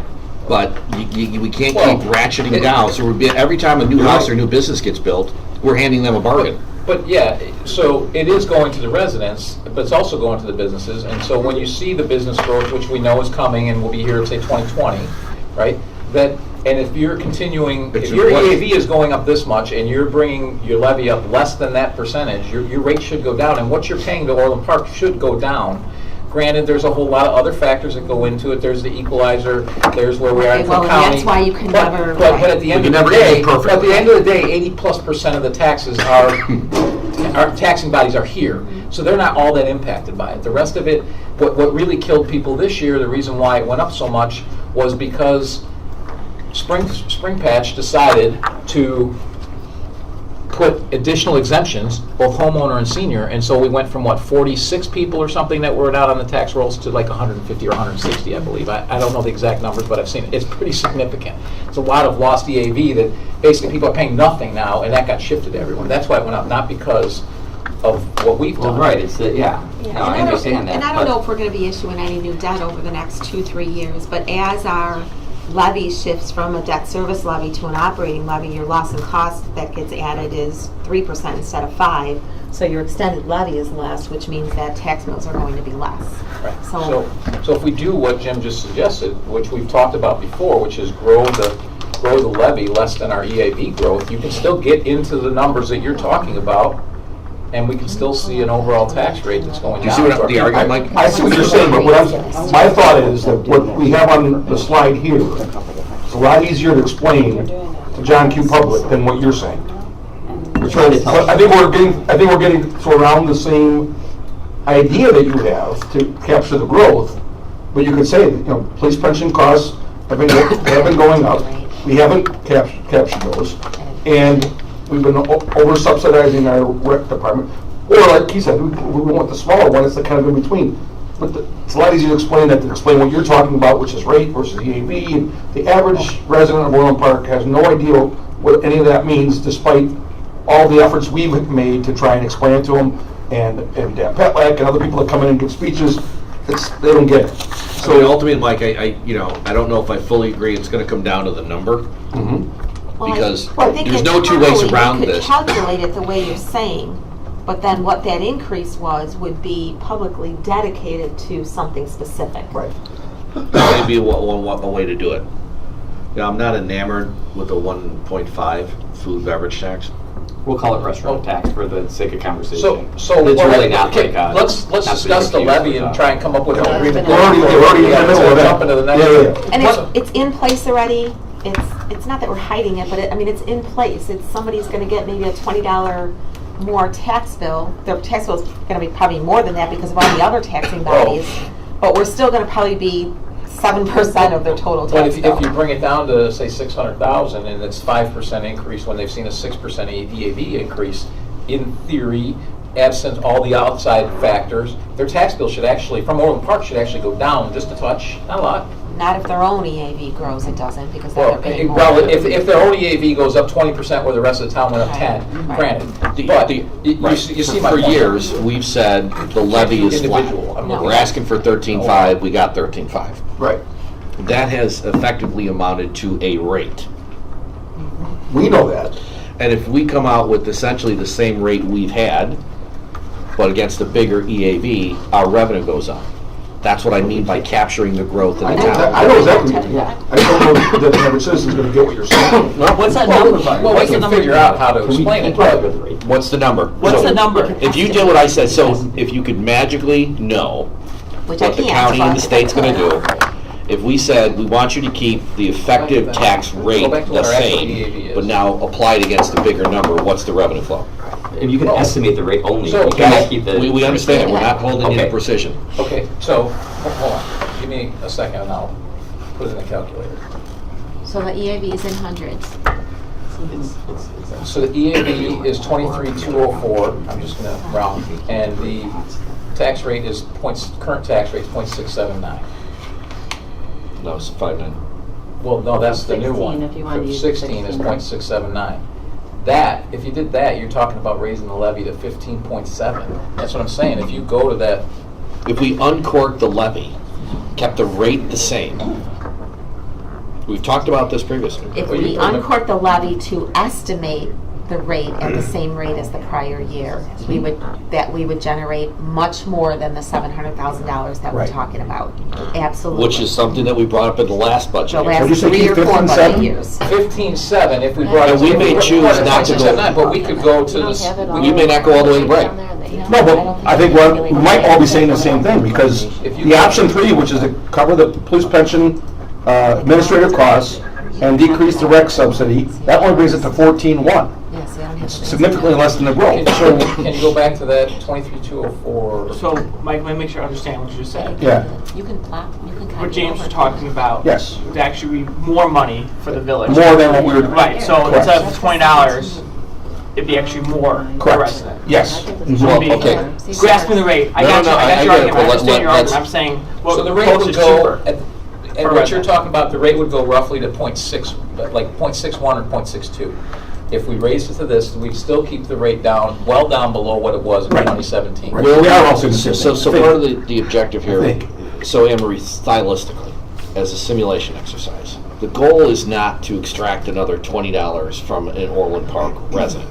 The goal was to extract $20 from all of the new growth. And so when we go forward with this one, the idea here is we've capped the levy irrespective of the EAV and the growth, which is why the rate's all over the board. The EAV's gone up because new things have been added and the values come up. And the All we're equalizer doing, has gone up. right, all we're doing is capturing, so new people are paying, if you will, essentially the same share the rest of them have as close to an explicit summary. So it's important in my mind that we say, we're not really asking you, Mike Carroll, or you, Keith Peacaw, to pay more. We're basically saying, we're gonna capture the new growth, to capture the value of the growth. We have to. That's just staying finance. The problem you're not taking into account is some big boxes that are gonna be empty and are not gonna be paying the taxes they paid in 2018. So to your Now, point, that'll bite you in the rear with the actual rate, yep. the 10%, but our retail vacancy rate is up 10%. So more commercial parcels are gonna be picking up And I do believe that we should be capturing the growth in the organization, or in the village, but I also think that we need to have a good jolt into our finances and economy, because we don't know what's going to happen in a couple of years, if we're going to have another recession or what have you. And then you really think things are bad. Now, waiting if we do have a recession coming up. Because it will happen, and it will happen probably within the next few years. So I let's think- get What into about it. the So I think recreation subsidy? Why can't we just lower that instead of 50%, take it down even lower? What does that affect? Well, then, if you want to take the subsidy down, you either have to increase the levy or increase fees. Right. Or So we cut have to- programs. Or cover Or take a programs. buyer family. Exactly. So if you took the number that you Can we have, charge them 738,000, which takes it down, Does it well, not that takes it down Charging the 2%. non-residents to come To their to point, you could take it down another percent or two and increase Don't charge fees non-residents. on the other side of that if you No, wanted we to. Well, they just did it in I'll give you Alabama. 10% that we don't charge non-residents. Good. Cost You of could. collecting the fees For would be more 1%. than the fees themselves, Kathy. I'd be more than happy to sit down with you and Nancy over and talk about. I mean, I think we're gonna have to take a little bit of a chance here. I'm sorry, I didn't catch I think we do our best job to say, If the cost the of rate- collecting would be more we- in fencing. we've tried to and keep whatnot. the Be rate I'd be flat. more than happy to go through every some amendment. things are out of our control. You're gonna see more money come to the village from property tax. It shouldn't hit you necessarily, but if another big box fails, it does. Right. We're all in this together. And I think you could say this, that with this increase, that our levy our rate from 2017 should be lower. And, well, that's what we're trying to do. We're trying you're trying to capture the growth. We're trying to capture the growth, but we're trying to capture some of the growth, but still be fiscally sound so that we're not growing as fast as the growth. We're going to grow the levy slower than the growth, so you still benefit as the resident. So at the end we of it. should capture that growth, but capture it in the categories that we're referring to, our pension. We're capturing some of it. We're not capturing well, all of it. right. Well, they're real costs, so. Right. Right, we're capturing a We're not piece just of it. gonna throw it into So- our general corporate levy that So we could funds do our the salaries. 734, your rates are gonna come down 10%. Well, what you just said is, Or do you not agree? I get it, but it's damn close to an earmark. No, there are separate line items on the levy, that's what we're talking about. Yeah, they're separate. The levy is made up of It is going to be earmarked. It's going to be Yeah. earmarked. those line items. It's going to be earmarked to certain line items. But- But those earmarks, those certain line items are going to free those dollars up to fund So, something else. then it's a policy decision. Well, Do you want to take it to not general that- Hold corporate? on, Not on on the the recreation though, zone. because that's something that we are subsidizing, so that frees up some of that money that we would. Right. So guys, you know, if But this the happens, pension does not. Not the pension, though. if we try to find the growth revenue, Right. where do you want to put it? Well, Because that is sources and uses of funds discussion. Do you want to call, say, let it float and it all goes to pensions? You don't want to do debt service, that's variable. So we don't need to. general recs or pensions? Where do you want to take, where do you want to go ask for the growth number from?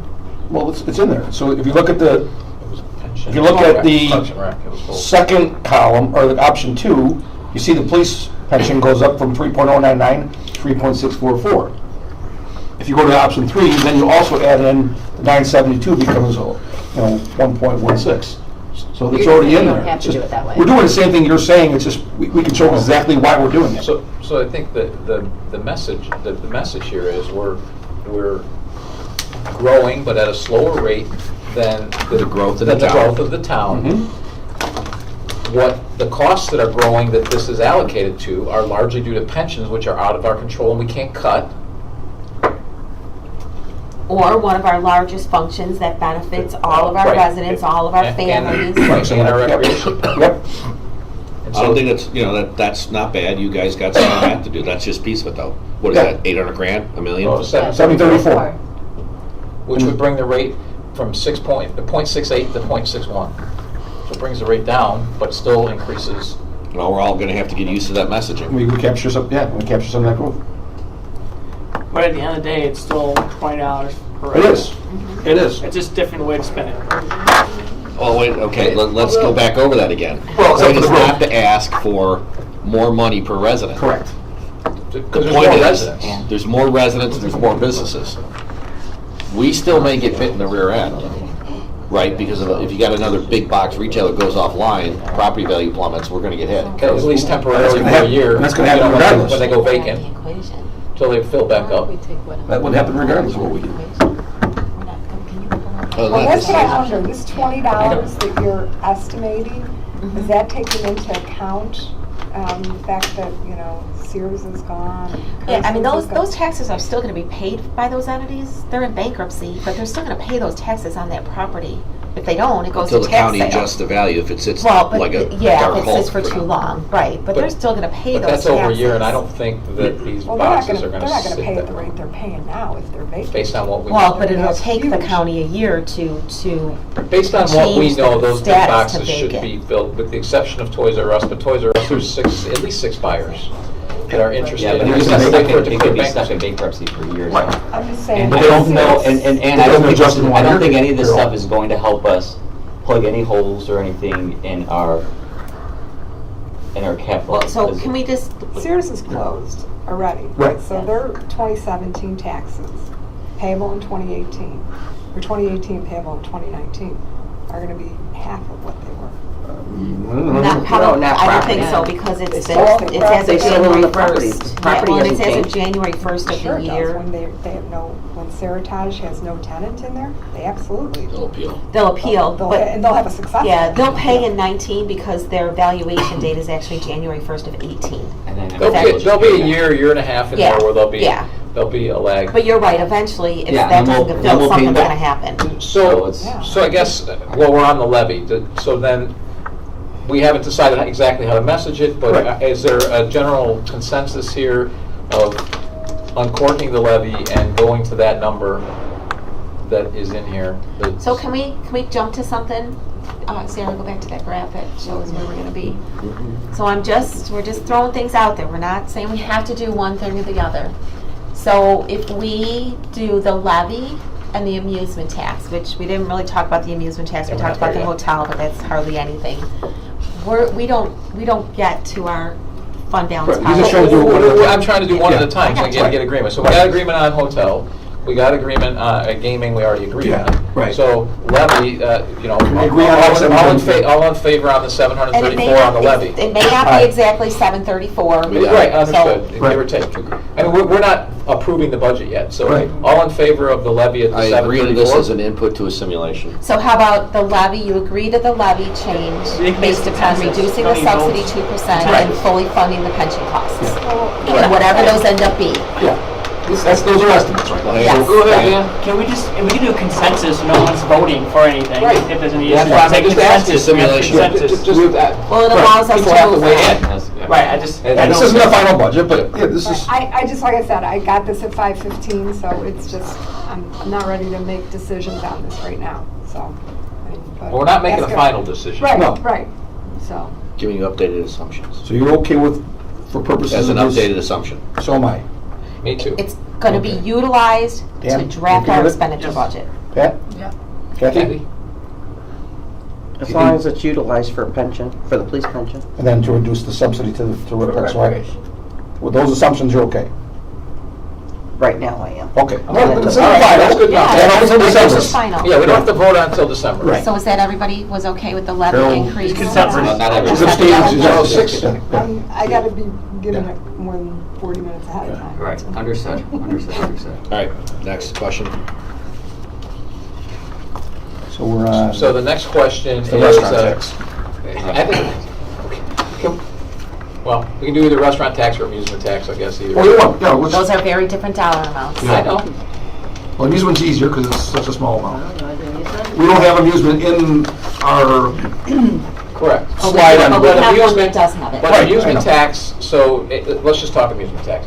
Amusement tax, Tinley Park charges 5%, Okina charges 5%. Our neighboring towns charge an amusement tax. Correct. We do not. They charge an amusement tax on more than just theaters. Of course, we're the ones primarily with theater, in the area, or the more heavily used This theater. is the list of what we felt were businesses that we could assess an amusement tax against. We did not calculate it on all of these because it's very hard for us to estimate the revenue that it would be calculated on. But those Can are you all the make that different bigger? entities. Yeah, can we Yeah, enlarge make- that? Sure.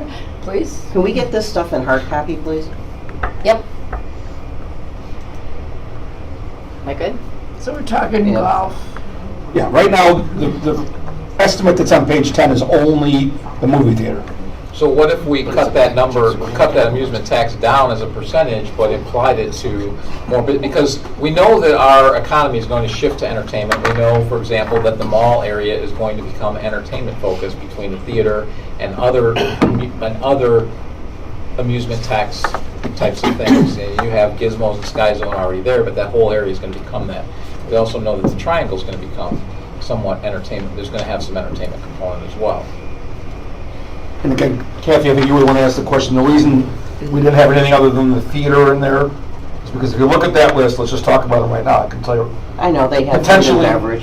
potentially down the road, Marcus, Ormo, White Mountain Indoor Golf Links, Crystal Tree, Silver Lake, Payless Country Club would all potentially be double taxed because they have the gaming tax, they'd have the restaurant tax, and you'd have the amusement tax. They get, in many instances, Right, double but tax. gaming is their choice, not ours. Absolutely. But you have the double You don't tax have between them. gizmos on there. Yeah, right. Yeah, That's you the do. third Yeah, it one. is. It's Called something else. Yeah, it's Orland Park, LCC, LLC. How is No, that? they'd be double taxed with. How is Golf Galaxy in there? That's a retail store. But they have a little like simulated. Similar in the back. It's But small. that's not by fee, that's just to try out the clubs. No, I think you pay a fee. Might change it.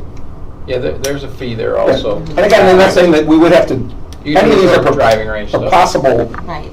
targets of the tax if we wanted to. And really, we came up with these based upon looking at our business license list, but it was because we were talking to other municipalities that have an amusement tax, and these were the types of entities that they applied it against. Okay. And like Mike said, we just did the theater, but we also only did that because some of these entities are not, their total revenue that we can see is not necessarily going to be amusement taxed. Like, it's not going to be taxed for that because But the it's theater would food be a and double everything tax else. anyway, because they have food and beverage Right. too. But the theater, we were able to get their national sales and their national number of theaters and then narrow it down to just us. It was easy to calculate. I know, but if you're saying you don't want to do it for the rest of them, Marcus has food and beverage also. Yes, yes, you're right. It's not that we You're don't right. want to do it. Me either, to a couple percent. No, I mean, some people, you could, I just couldn't calculate. you could tax every car show, you could tax the township pet, well, not township, but any pet show, any, I mean, there are all kinds of stuff that you can tax as an amusement tax. Yep. It's not that we want to And do it, Yeah, and we could do any of those. Yeah. This was just what we had analyzed for The this. escape rooms and all that. Yeah, That's yeah, already they're on up there. there. Yep. But if the tax is gonna, no one charges it. So if you did all of these, you have no idea how much it would be. No, because we don't know what the sales of just the ticketed part is of their total revenue. I mean, we could spend a lot more time on it and come up with probably the assume that. estimate, but We can probably assume that it's at least as much as Marcus. Everybody combined. everybody. yeah, probably. I don't think so. Like, I think Lombard had a similar mixture. They had like a Pump It Up, and they have a movie theater. Yeah, they didn't have the golf, I think, was Right. their They don't have difference. any golf. They had like a haunted trails type thing, similar to the Gizmos, so maybe somewhere in this ballpark. Yeah, a few golf courses, and maybe Keith's right, just about double what we're looking at with Marcus, maybe a little bit more. Plus, going forward, you're gonna add some more, which is not just gonna cannibalize Marcus, it's gonna bring in Right. other stuff as well from the north. And you're gonna add some other, what we know about is more amusement as well. But yeah, we could assess it against all of these if that was what the board How much you guys suggesting we do it? 5%? 5%. That's what Tinley is. I mean, That's what Mokina is too, but Yeah. Who around us does this as opposed to any other? Well, Tinley, Is there a reason Mokina's not on this list? They're on this. yeah, it's 45,000, it's not that Over much. there. It's gonna be higher, or 49,000, but it's gonna be higher now that they've got Yeah. the Accelerate. What's in Lombard that they get that much money? they have a whirly ball. oh, yeah. What's Bolingbrook? Bolingbrook, I I tried to get don't know them to come what out. they have. Bolingbrook's on the promenade, they've got basically the Yeah, oh the yeah. high-end theater, they have their gym. And Tinley Park obviously has the world. The word, yep, Odyssey. That's why those right. 24-ounce Coronas cost $93. Yes, they do. No one's complaining though. Well, the third one you do. If you remember. Yeah. But yeah, Or what's everyone's thoughts on this? Bueller? I'd rather do this than the other one. We're gonna charge ourselves at the pool. Yeah, like Ann said, the amusement tax, even if we did start adding many more of the businesses that Sarah just put up a moment ago, at that 5%, it's not gonna get anywhere near a restaurant tax as far as revenues. Now, we could, like kind of like you've mentioned, if we brought in those other businesses, we could potentially lower the percentage on the restaurant tax, and not have to capture as much of it, but that's just an idea. But the amusement tax right now is only bringing in 360 something, and if we brought all those other businesses in from Not gonna add that list, no, it might, like he said, maybe double it, but I don't think it's I don't gonna. even know if I'd double it. Well, I think all the other Well, businesses. another theater was gonna double it, because Right. they're probably gonna do about as much business as that. But that's not coming gonna be in. told. No, but all those other That's businesses on gonna that be list together would probably do as much as Yeah, Marcus. and maybe not all in Yeah, 2020. potentially. We looked at what Lombard did, they're similar makeup, and they're 557, 553. So, so on the amusement tax, I guess, personally, I'd like to stay, if we were to decide to do an amusement tax, I'd like to stay below our neighboring towns and keep it lower than those towns that are at 5%. I realize that'll impact some of the dollars, but also going to other places will increase those dollars, so. Lower it to 4 and bring those other businesses in? It's not even on the list right now, but if you want to talk about it.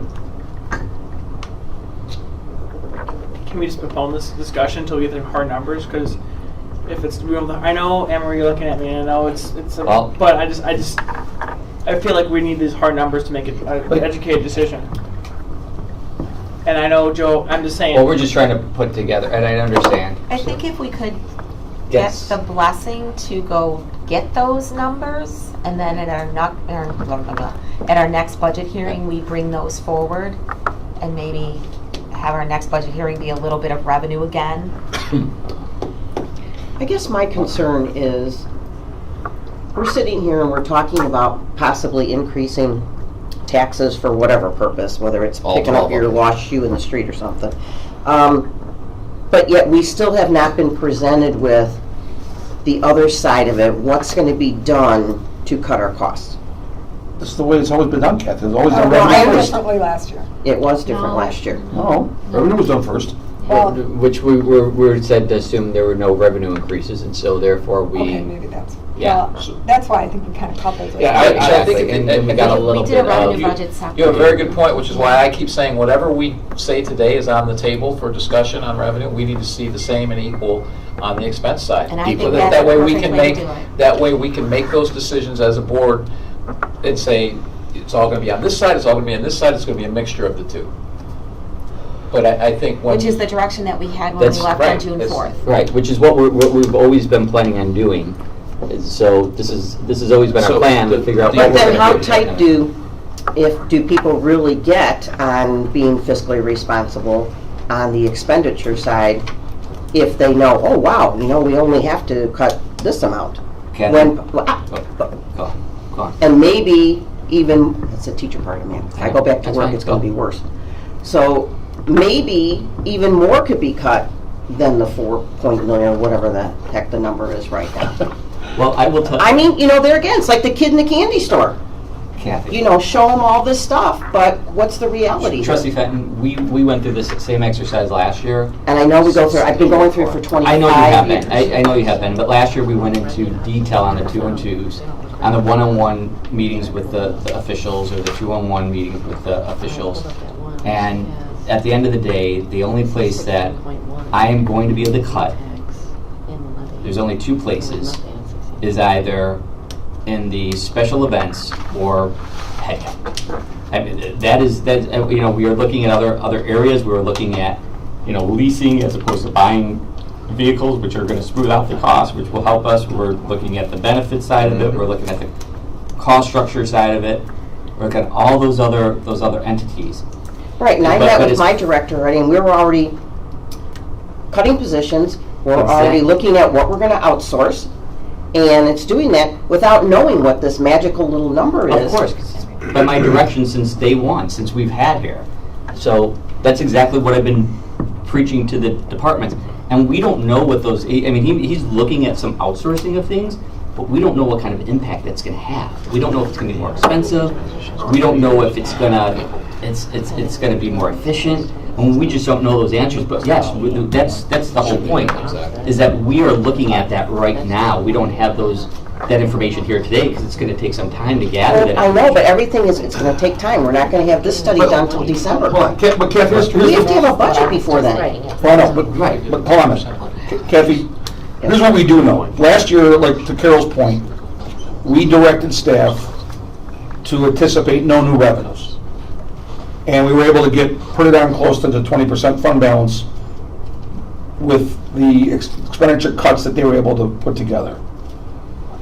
It appears, after I've looked at those cuts and what the process that staff went through last year, we're not going to see an equivalent amount of cut, like Joe said, unless we drastically reduce programs and headcount. What we do know is, if we do nothing this year, we told them no new revenues, and we don't cut expenditures significantly, because if you look at the page 2, long-term financial forecast, right after the cover page, we're at 13.4% fund balance if we don't do anything. We need to increase revenues by 3.2 million, or decrease expenditures by 2.7 million. But go to the next one. So based on the updates, we need to increase revenues by 1.8 or decrease expenditures by 1.5, which is way better than what it was. No doubt. Yes. Right. So, But, again, so far, we've agreed on $1 million in increased revenues. 31,000 in the hotel, 734 in the levy, and 272 on the video gaming. So we're still slightly close, more than half to where we need to be. So we can talk about expenditures another day. That's the point I was trying to make at the beginning. I just told them to bring something that would put us above 20% for 5 years. Doesn't mean we're going to all agree upon that, and clearly we're not. Keep going. But we're not anywhere near where we need to be, even on the direction we gave the board at the beginning of this, the staff, at the beginning of this process. Well, and I think that what we're doing now and coming up with the ones that we agreed to and coming up with these dollar amounts, I think we're back to just looking at the year. We have to look at this long term. So a couple things, to Mike's point. We're making, whether we want to call it this or not, there it is an inherent assumption that to cut to a certain level, you got to get rid of heads, which means you're going to impact services. Okay? Most people in Orland Park might be okay with that. We don't know.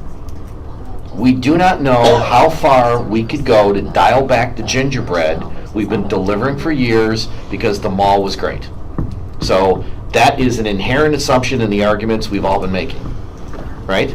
Let's see how it goes when we dial back the leaves. So you're saying shut down parks, shut down programs in Mike, lay people you off. just took the argument to an extreme, and I'm not going to let you do that. No, but Mike, you just made an extreme argument. you said dial back. So what are you saying? What are you referring to when you say dial back?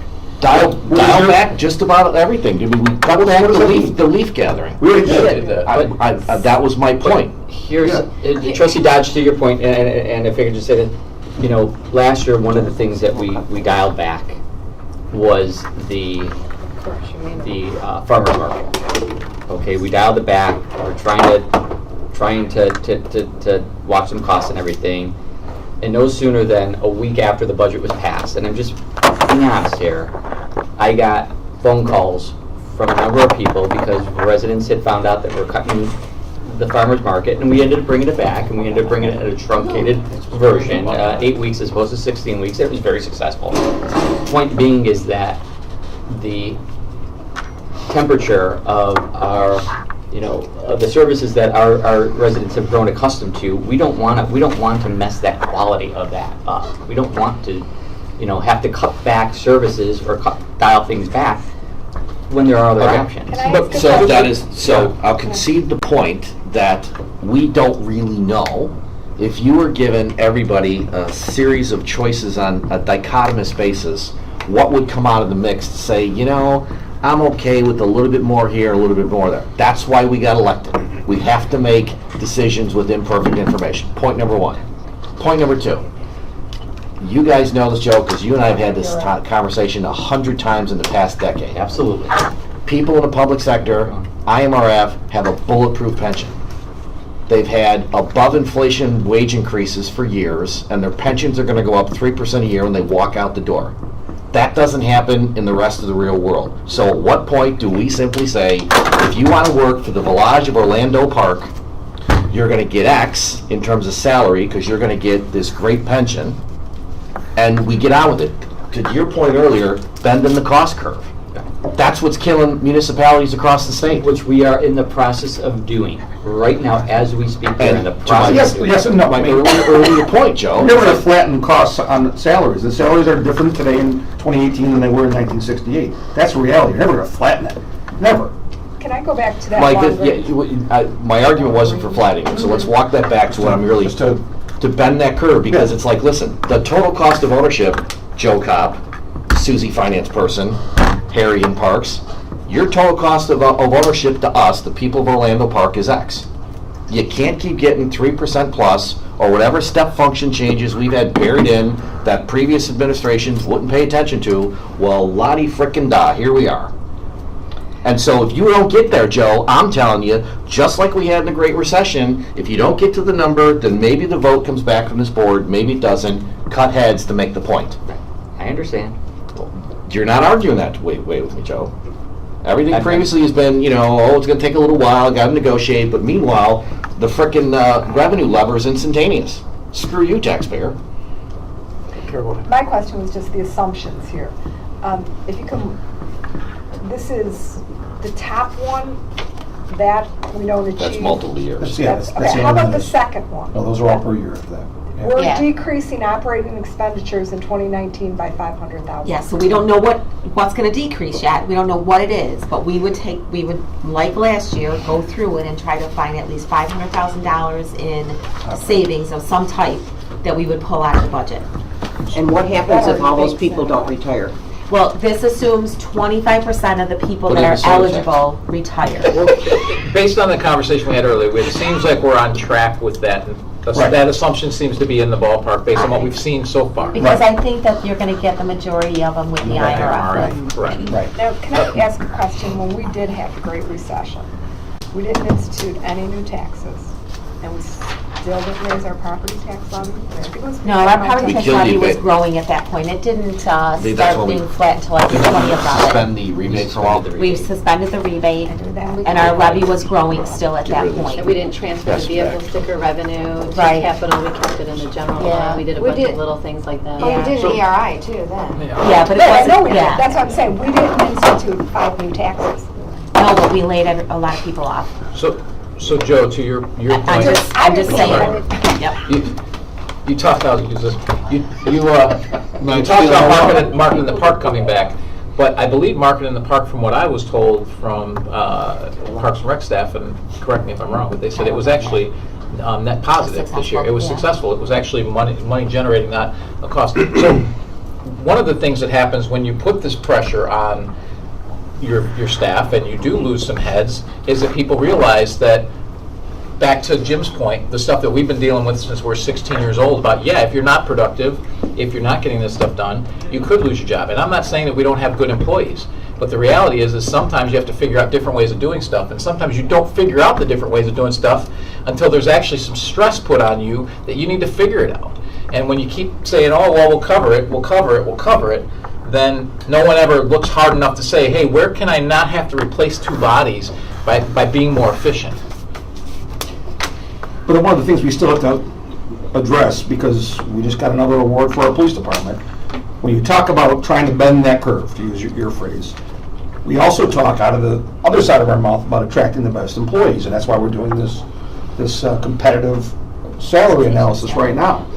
At some point in time, if every other village in the Chicagoland area that is equivalent to or close to equivalent to Orland Park is giving step raises and cost of living to their police officers, we're going to stop getting the brightest and the best that we are currently getting, because they're going to go to the towns that are giving it. So those are conversations that I'm willing to have all day long, but we can't have them in a vacuum. We are trying to attract the best employees, and we've done a great job of doing that. But if we only talk about cuts, we only talk about where we can bend that curve, we may start or stop continuing to attract those best and brightest. Not a problem we have yet. Well, Not yet. and my understanding is that for the last several years, we have been unable to fill the last couple of positions on the police force. That's my understanding. So they've We been can't sitting find the there. cops, or We can't find the people to fill those positions, and then we get some in, and obviously then they don't make it, and they don't make the cut. But my understanding is we've been having a difficult time even getting to the number that we have. So we're a few short every year. They're sitting in the budget that we're not actually using. So there's savings at the end. Well, if we're never filling those positions, that's a question we have to talk about. I don't know that's been a historical issue. I know we did. It really hasn't. I mean, there's some through the field training program that wash out. And But the last couple of years, it's been an issue. And it's a challenge because it's all based on Positions that will academies. cut. Yeah, Positions that haven't been filled for 6 months or old, longer. if not longer. Right, well, I mean, those will be the first positions that we cut, or the open positions. And then we'll go with the part-time positions. Well, and that's the way. Yeah, we'll but go you're with the focusing seasonal on the teachers. police department. No, which- I'm not. No. This is all over the place. This is all over this is I across was the just board. making an You're not example. talking about leaving vacancies in the police force. Right, we're not losing, No. but if a position's been vacant in any department, not just the police, but in any department for 6 months or longer, we need to evaluate that, or whether or not we're Okay. going, before I lay off a person that's full-time, I would go with open positions, Go back to your PD. and then I would go Your with PowerPoint. seasonal, and I would go with part-time, before I Yeah, would, but- I think it's yeah. like the But summary administrative page. staff, Right here. support staff in the police department, if they're We taking just did a ERI, 0.5. we're Yeah. gonna fill those Is it positions a million? because they Yes. cannot wait. That's, yes, but it Yeah. will be, the savings will be a net savings. Yes. So we And it's will, funding right, capital. so whether or not we leave another position it is. open, or we eliminate Not another operations. position, because we have to Yes, fill. it's not. Let's take the example, the 911 operators. We obviously cannot leave those, or the dispatchers, I'm sorry, the dispatch, vacant for It's 6 months, 911 it's not an money. option. TCOs, yeah. Yeah, it's not an option, so we'd have to find savings someplace else to cover those. Yeah, I don't think Let's cover the that. police department is any place we wanna focus on. Well, and the cost savings is tier 2 employee when you backfill those positions That's at right. the lower level. So, I mean, But we would be looking at, but we would be looking across the entire board of the organizations. Right, The point was not to single, I was certainly not singling out well, the that's police. right. No. But the point was there were I brought up vacancies Public and- Works as an example before as well. I'm bringing up an example of, that's been brought up to me, that for a couple of years, these positions have been sitting empty because we haven't been able to find the people to fill them. Well, that applies to everybody. If we've been unable to fill positions, then do we really need them? Because we've been working without those positions. Yeah. That's what I just said. I know. Right, yeah. I think, yeah, We're in agreement. Yeah. Right? You said what I said, you only did you did this? Yes, I did do that. All right. So, what does the math look like if you layered in a small food and beverage? A restaurant tax? 1/4%, 0.5%? So the way we have this set up is we have the food and beverage completely funding capital. So I think we factored in, how much in capital? 3 million? Because Right. that's what we had available with that food and beverage. So we would have to bring down the capital to whatever the food and beverage I get it. revenue was.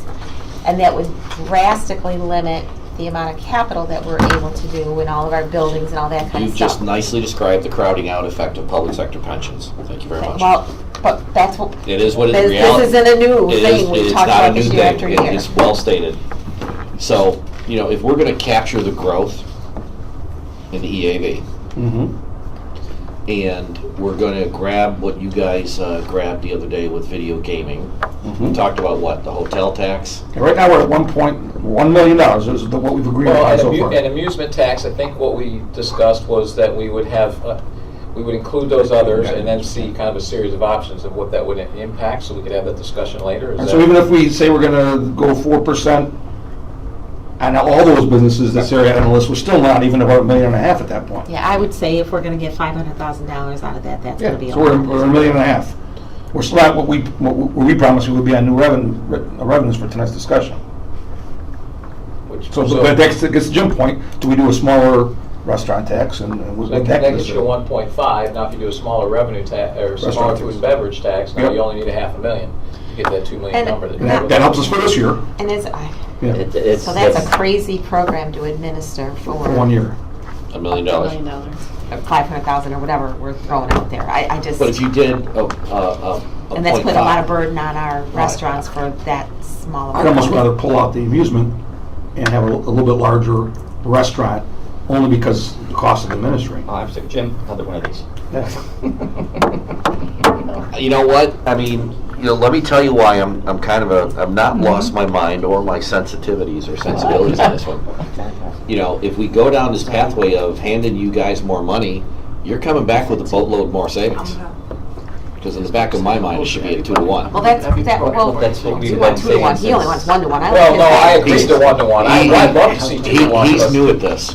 Do we count I last, did. Jim, do we count last year with the savings that we found last year, but we didn't get any new revenues? And I think though we really have to wait for this ERI to come through, and we have to wait for the results of it. We are We've got to make losing. decisions now, though. I understand that, but to get to where we want to be, or spending wise, we built so many assumptions into that. Agreed, and so that could be a chimera, the 1.7 could be a chimera. Chimera. It's just out there, and we're always chasing it, never gonna happen. And so, Or if you it could start be a lot more than the 1.7. deeply skeptical of that, but I'd I love am you to be too, right. but, And? And then,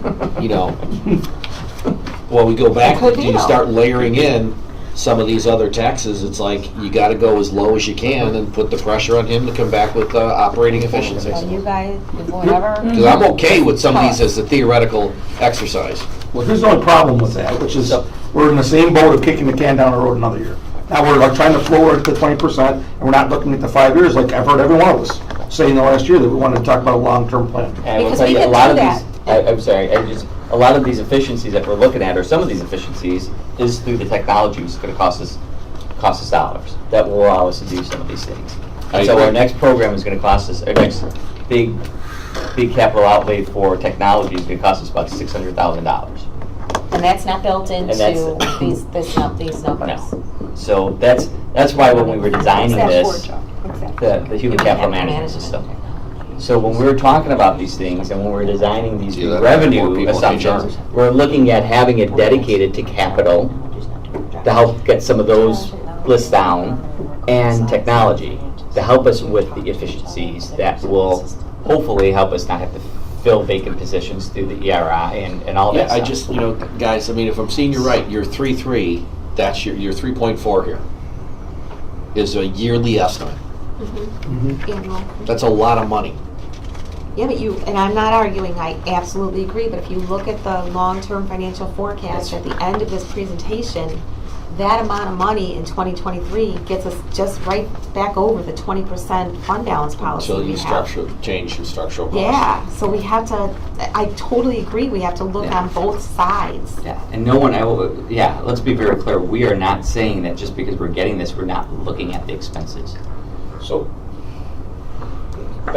back to, what we're looking at here, we're looking at, what? $4.3 million. Well, we said we wanted to come up with $2 million on each side. Well, we just did it all on the revenue side. No, there's no doubt about it. We're not taking all this. The only reason we did it this way is so that we have that. Because if you How guys, can you go with the if we 2023? go back out to the people of Orlando Park and said, we're doing a restaurant tax and it's gonna generate 3.3 and we're taking up your property tax levy, count me out.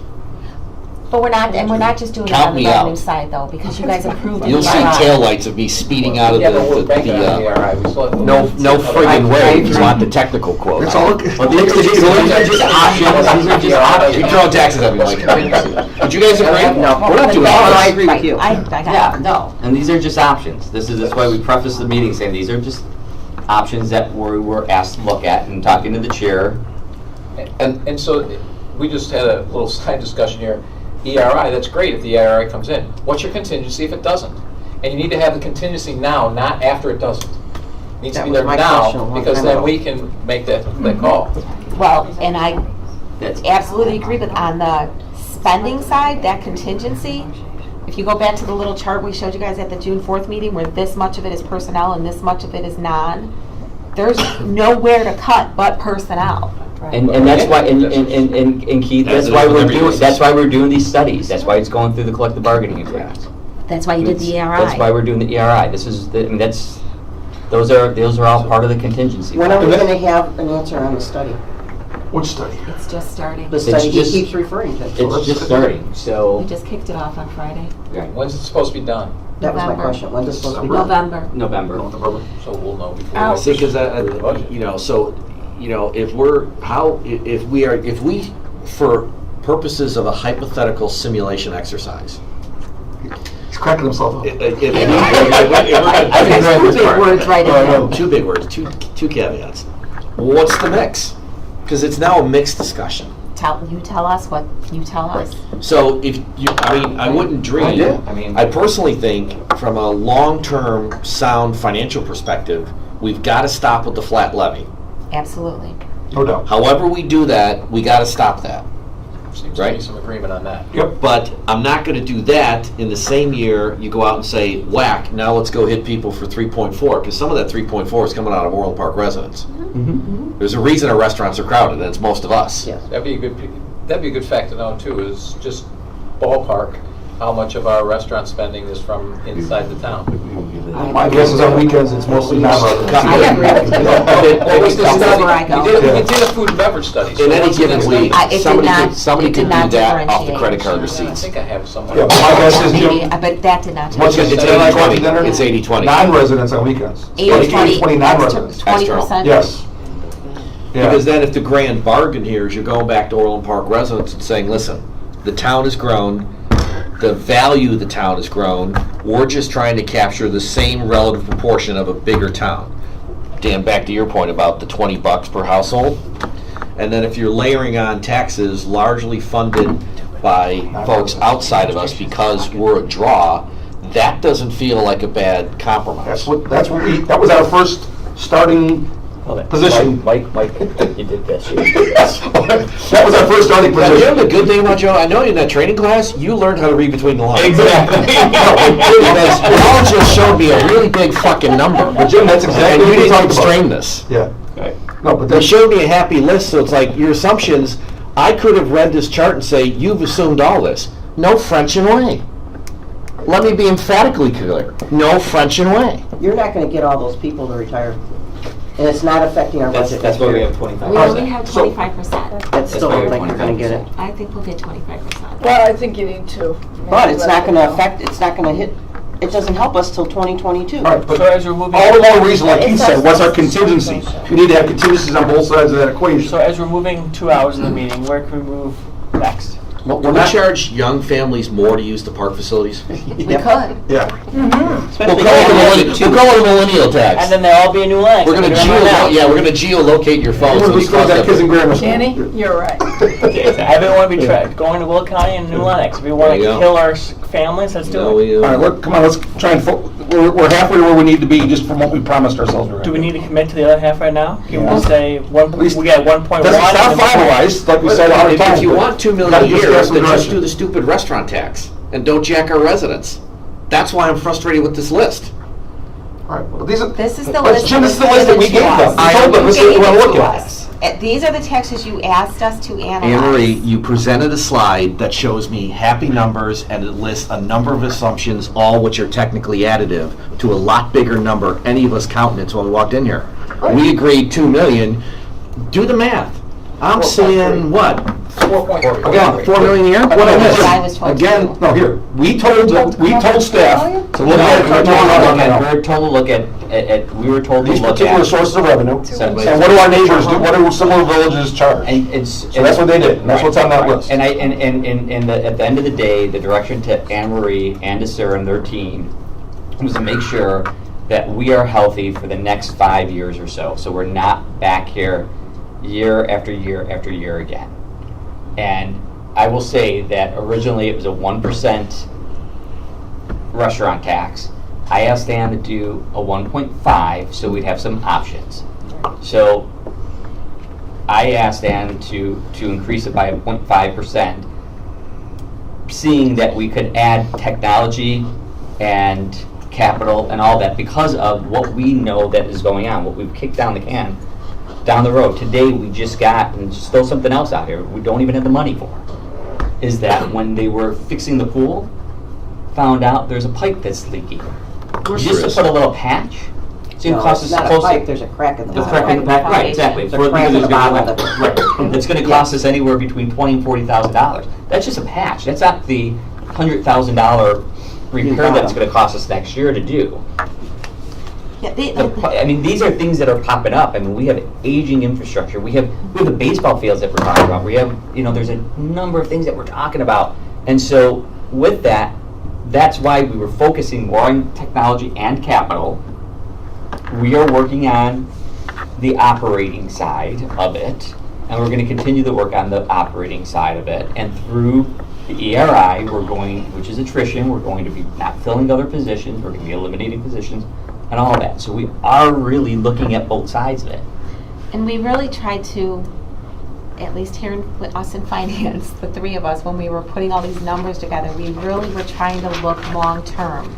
So that next year, we're not sitting here having the same conversation, and now we're not at 20% in 5 years. We were trying to keep this long-term, so that we were healthy for a while. But again, just to answer what you said, Jim, the only thing I asked them to put on there was the levy one, because there was some discussion last year, and it was, I think it was 3 of the trustees. We've had it every year. I know that, Yeah. but it didn't pass the board last year. I said, well, it seems like there's a little bit more willingness to talk about it. But those first 3 taxes above that were all things that we as a board collectively asked them to look at. We asked them to look at what it would bring us in compared to what other villages are doing, and that's why those are on there. It's nothing that they threw in. I see you, Kathy. If you go to page 2, it says, board direction, propose $2 million in revenue enhancement, That's why we- reduce expenditures by $2 That's why we million. put it on there, no doubt. remind everybody that that was our So why are we direction. at $4 million? Because at the same time, the direction was, let's look at these sources of revenue. It was hotel, video gaming, amusement, actually 4 sources, and restaurant. So in other words, we just came up with Right, we're exactly. just gonna come up with all these taxing options to create as much money as we can, so therefore then we can increase our expenditures. No. We asked staff to tell us, what are the other villages doing with these 4 sources of revenue, and tell us what it would bring us. That's what they've done. The reason we put it on that one pie chart, or that bar chart, is because these sources, without the amusement, would keep us above our fund balance policy till 2023, which is what the majority of the board has been saying for the last year. They wanted to look at a long-term revenue forecast that would keep us in the black. And that's what they did. We can do whatever we want, and Ann's got 15 or 20 other scenarios on her laptop that we can mess around with, but that's what we did. What they did in our direction. And to Trustee Carroll's point, the 2 and the 2, and Carrie mentioned it too, is that the 2 and the 2 is just for 19. Yeah. The 2 and 2 is not for long. We're looking at two different, we're looking at short-term and long-term. So go to if we look at page 3, now with the new forecast, we need 1.8 or 1.5. We don't even need the 3.5 that we were looking for. If you did the 3 that it seems like we agreed on, which was the need to unwind the levy a little bit. But look at it The game- long-term. I understand. Just hear me out. You're over half of that with revenue there to begin with. You're going to have more revenue on top of that, because that's going to stay, especially if you continue to uncork the levy going forward. Right? So what does that look like long term? We don't see that analysis in Can I it. ask this long-term financial forecast? That doesn't, out of the $3.5 million, let's say, in the restaurant tax, how much of that was going to be capital? All of it. All of it. Okay, so that has nothing to do with our long-term financial. Well, it Well, does, it does, 'cause we would have because moved capital is technology. funded through our operating dollars, and it always has been. Last year was the first year that we weren't able to do that, so we took home rule sales tax and we sent it over there to fund it, which is not a good practice. So now we're trying to correct that practice so that we have it for our streets and the other big capital type stuff we do with a food and beverage. The restaurant. Restaurant, Yeah. sorry, whatever. It's not a sugar tax. No. It's not a So- sugar tax.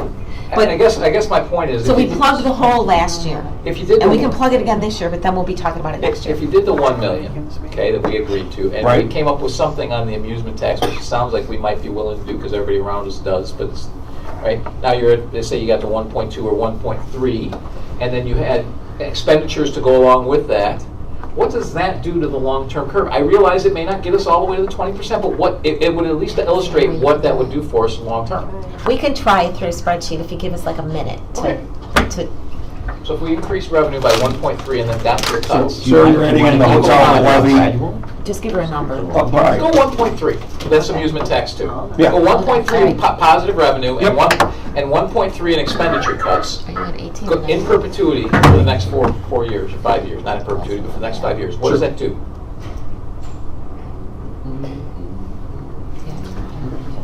No pressure. Give us a minute. Kathy, at these meetings, you all remind me to make more cookies. To get Remind to everybody that 20% we are in being 2023, what does those two numbers, if they're equal, what do they have to be? So that's the right Now, one. you're gonna have to explain why she didn't get it, because Daddy ate her portion. So, She's used to that. No, she's not. The problem is, I'm not used to not So like, how much so if I are eat a we- cookie, she's gonna want the cookie I eat too, so I can't eat it in front of her. and then I'll we'll let just you go all die. forward, right?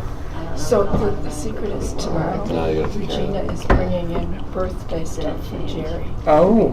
So if you want to get the good stuff, she even puts pictures in there. No. The good stuff comes to you. I should have told you to bake So Anne extra, Marie, not you buy stood up from- trying to get in. I got What it. would be the number to get to 20% capital reserve Can you at the imagine when end she's year? 16 what trouble What's she's the gonna be? and revenues and expenditures Hopefully gets a brother, Yeah, then oh, absolutely. and cuts and increase Or were if she equal? gets a What would that have to sister, be then you this get year if double we the did it trouble. going forward for those 5 years? My hair already to get to that gets number? Give us a minute. I'll take that down. In 4. Oh, dear. All right, so if we, just with that's $1,300,000 just 1 in year. revenue for 1 year. You want me to copy that Yeah, forward then? yep. And remember, we're also going to do an equal amount of cuts. Yep. we having fun Look, yet? Give us a minute. Think about this, Jim. November goes away, you have to do this for the whole state. The deeper I get into the state's financials, the nastier it gets. Just don't mess with that pension. Oh. So now do Now $1,300,000 cut in the expenditure cuts. We're gonna secede from the state, take the whole town out. Yeah, there you go.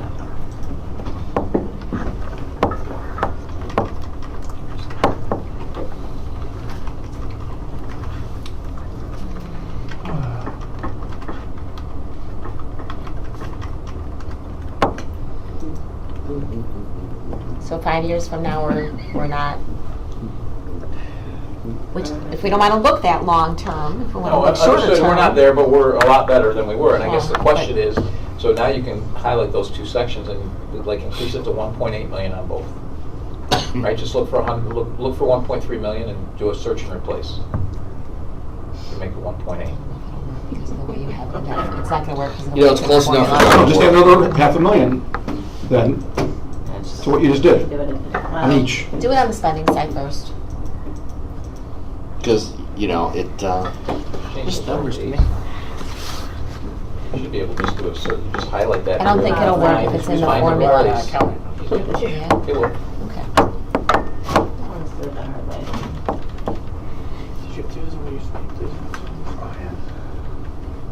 We want to look at revenue too? or just Yep. the Yeah. side? Do the same thing on both sides.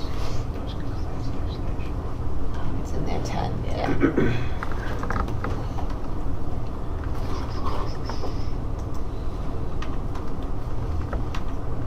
Michelle would be cringing. Oh, she does this all the time.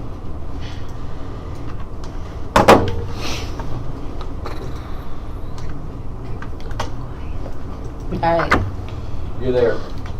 So if you do $1.8 million of revenue and expenditure cuts this year, that would be applicable going forward this upcoming year, you get to 20%. You're long-term. You don't need to do $4 million Nope. additional revenue. Nope. And that's back to what did we look for? We were looking for 2 million and 2 million. If we do 2 million and 2 million, we're going to be, our long-term picture is going to be healthy. So There's you're no saying that we're additional gonna cut $2 capital million spending. every year? Well, once we cut it once. Yeah, it's, yeah, once you cut it, Cut it it just once, carries yeah. forward. and we will double check the formulas to make sure we're not inadvertently we're- assuming. no, Right, well, I let think me, we're good. So let me ask Ann this But we're question gonna cut then. $1.8 Would it be- million. Would it be easier, for purposes, rather than self-administering two separate programs, to put all the all the 800,000 on restaurant as opposed to having 300 come from amusement and 500 come from restaurant? You're administering two programs, right?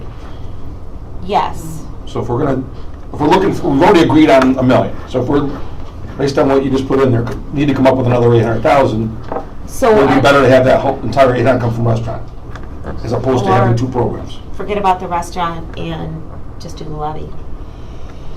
Yes, that's hitting home residents. Or do the amusement at 5% across all of those businesses. Like I So like I said said earlier, earlier, we're now talking about. Oh, we have to But leave you're the house to not- see where we're at. Yeah, and if you do the levy too, if we truly get all this growth that we're talking about, redevelopment of the mall, finishing the triangle, other infill, that effect on the resident isn't going to be as great because there's going to be more EAV to spread it over. Are we building new homes again, Carrie?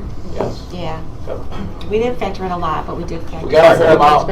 But again, if we're at $1 million now, if we need to come up with 800,000 more, is it better to It's a new have home. one We're not program building as a lot of opposed to two, I'm assuming? Yeah, I mean, And we're we're adding don't have a new- land, we're big pulling video buildings out of the game. We're getting levy and Yeah, but I hotel. would just do the Yeah, we are, amusement. yeah, right here. But amusement's not gonna get us at 800,000. That's where we see most back us. Right, so the like- levy for the Yeah, rest but of the levy will continue to go up. Not necessarily. Well, I mean, if we continue to grow. The levy may go up, but a person's tax bill may not go up if we continue to grow. No, that's my point. That's my point. So we can increase the levy. But if we do this, and that's our policy on the levy, right, and keep it lower, slower than our growth of our EAV, in theory, we should see some growth. Right. And that should grow. We didn't factor that in here at all. We didn't factor in growth in there. So there is some wiggle room. And you know, if we go back to that table we showed of the property tax rate, so our property tax rate was 67 cents and Tinley Park's was $1.80 or 86, something like that, and we both have the same things in our rate, it would make sense to grow our levy and minimize the subsidy we do for our recreation function. Because if you compare us to a municipality who's got both, we are way under that rate. Well, then we'd still be lowering our tax rate. So Yeah. I think we agreed on that. I think the question becomes the amusement tax. So that, I guess what we'd want to see is we want to see what's that amusement tax that's applied to everything. Right. What's that? I think you and I figured it'd probably be about double what we have it. Right, and that gets us pretty darn close to 1.8. Round numbers, if you did a 1% restaurant tax. Well, That's 1%. 2.2 million. See, and here's my issue, right? So, back to the double worded caveats. If we went out and did a restaurant tax, because it was easier to administer than that and the amusement tax. Right. If I had my druthers, it would be, we've got to get smarter about the levy, because we've been artificially not capturing growth for years. Check. I think we're all agreed to that. If we agree to a 1 or, I don't think, I'm uncomfortable with any simulations above 1% on a restaurant tax. Okay. And then if we layered in a smallish amusement tax and a hotel tax, well, that's all well and good, but where's the money going, Joe? How much are we coming back for you to change the cost structure? Because, you know, if we're going to keep investing and if we're going to put the money into the technology so you start to bend your cost curve, we got to fund it. And I don't think the residents of Orland Park would I think they'd get it if they understood we're trying to capture the same relative percent from a bigger pie, which is Orland Park is growing. So I'm okay with that argument. But I'm not okay with signing up with all this gingerbread and then the pressure comes off you and staff to reduce our cost structure. Didn't say heads, I said our cost structure. Right. And That means, you know, we're notching up fees. If that means we're changing the business model to make stuff pay for itself, I'm okay with that, as long as it's a balanced package. So we've had an artificially one-sided conversation for a reason, to your point. So where are we on? Well, what do you guys think of that mix? Uncork the levy, so to speak. We've already agreed on that. We've agreed on the hotel tax. So what we've agreed, But what we've agreed uncork the on levy- is essentially about $1 million of the 1.8. Exactly right. So the question becomes, where does the other 1.8 come from? And Or if you- I, for one, have been comfortable with, hey, we're going to whack you with all these new taxes. That, it makes me very uncomfortable to go out to the people and ask them to do that without some serious Cost reductions. Cost reductions that are at least equal to that, if not more. No doubt. So it seems, and so the question becomes, what's more palatable, amusement or restaurant? I think If our we do- neighbors don't charge restaurant tax; they charge amusement tax. That's just my gut feel. Because of the structure of their, Tinley, of course, does it because of the, what do you call it? Right, they Theater. have a theater. And if we can get more restaurants in town and it funds capital and we're disciplined about it funding capital to accelerate bending that cost curve, Okay, that doesn't sound like a bad thing, We are but gonna it's the get more totality of the restaurants. mix. A lot more, are coming. Well, I can tell you, during the town halls, we heard a lot from the restaurateurs too about the restaurant tax. They don't have the heartburn over it. The proprietors don't, because of the fact that if we pass video gaming, which we just passed. So that's one easy way. Those providers. No, I know it is, but Businesses, I got you, but what I'm saying is, it's a much bigger pie to take revenue from than the amusement tax. Well, they're passing it on to their customers anyways. There's no doubt, but the amusement tax is only $360,000. That's if you only do Marcus. Right, I know, 336, yeah. 500. If we add those on. Yeah. It could be maybe 500, we're still a little bit short of the 1.8. Well, as a simulation exercise, like I said, I would, is everybody okay with she recast the numbers with 1% on the restaurant tax as a simulation? It all goes to capital. Technology capital. And then we still have to cut the same amount in expenditures as we're raising in revenue. I'm gonna throw one more Yes, monkey we wrench will, into we will this. look into cutting Hold as on. many. Another monkey wrench. We're gonna be looking at economic development issues, and we're gonna be looking at pay for performance types of issues. So the question on, and I don't know the answer to this, like on a movie theater ticket, is sales tax charged? Do we get our 1.75% on that? So That's where the amusement tax comes in. Right, and that's, so my concern is more amusement that comes in, because I can promise you, a Pinstripes is gonna be looking for incentives, a Whirly Ball might look for incentives. They all will. A Topgolf will be looking, how are you gonna get there if you don't have some of these tools? But all those are So- gonna have restaurants associated with them. Every Yeah, one that you that's why mentioned I don't have a has problem Well, with restaurants. but we've got restaurant one tax that's and in the an hopper amusement that's tax. not gonna have a restaurant associated with it, and they are looking for an incentive. But Joe, if we come up with a balanced program here of 2-ish, 3-ish in new revenues, you're gonna have to find 5-ish, 6-ish. Here it goes again. No, guys, listen, you can't, I don't think we can go to the public and say, look, we've reinvented a new magic money tree and it's out of towners and we're gonna keep funding the gingerbread. We haven't had the hard conversation, we've been trying over the years. People gotta understand where we are financially. There's no way you can advocate for all these increased taxes without aggressively taking a hatchet to cost. No, but what we want, and you're right, and we are looking at that. We've been looking at it. We will continue to look at it. If our neighbors have 5% on the amusement tax, I'm all right with that. I get leveling the playing field we've talked about so much. But But the restaurant tax, as we're growing, I don't know, will that discourage expansion? Carrie, let Carrie, No, Carrie, I'm saying our restaurant. economic development director, please speak on this because I would just say my experience is that when a restaurant comes into Orland Park, they never have ever asked a question whether we have a restaurant tax. It has never been asked in the 13 years that I've been Who here. are the 4 restaurants that are coming? We have PDQ that's getting ready to open. We have Andy's frozen custard. We have the Rock and Brews, and we have the Texas Day Brazil. So those are 4 that are under construction right now. that And there's we know others that potentially they're out there. coming. Yes.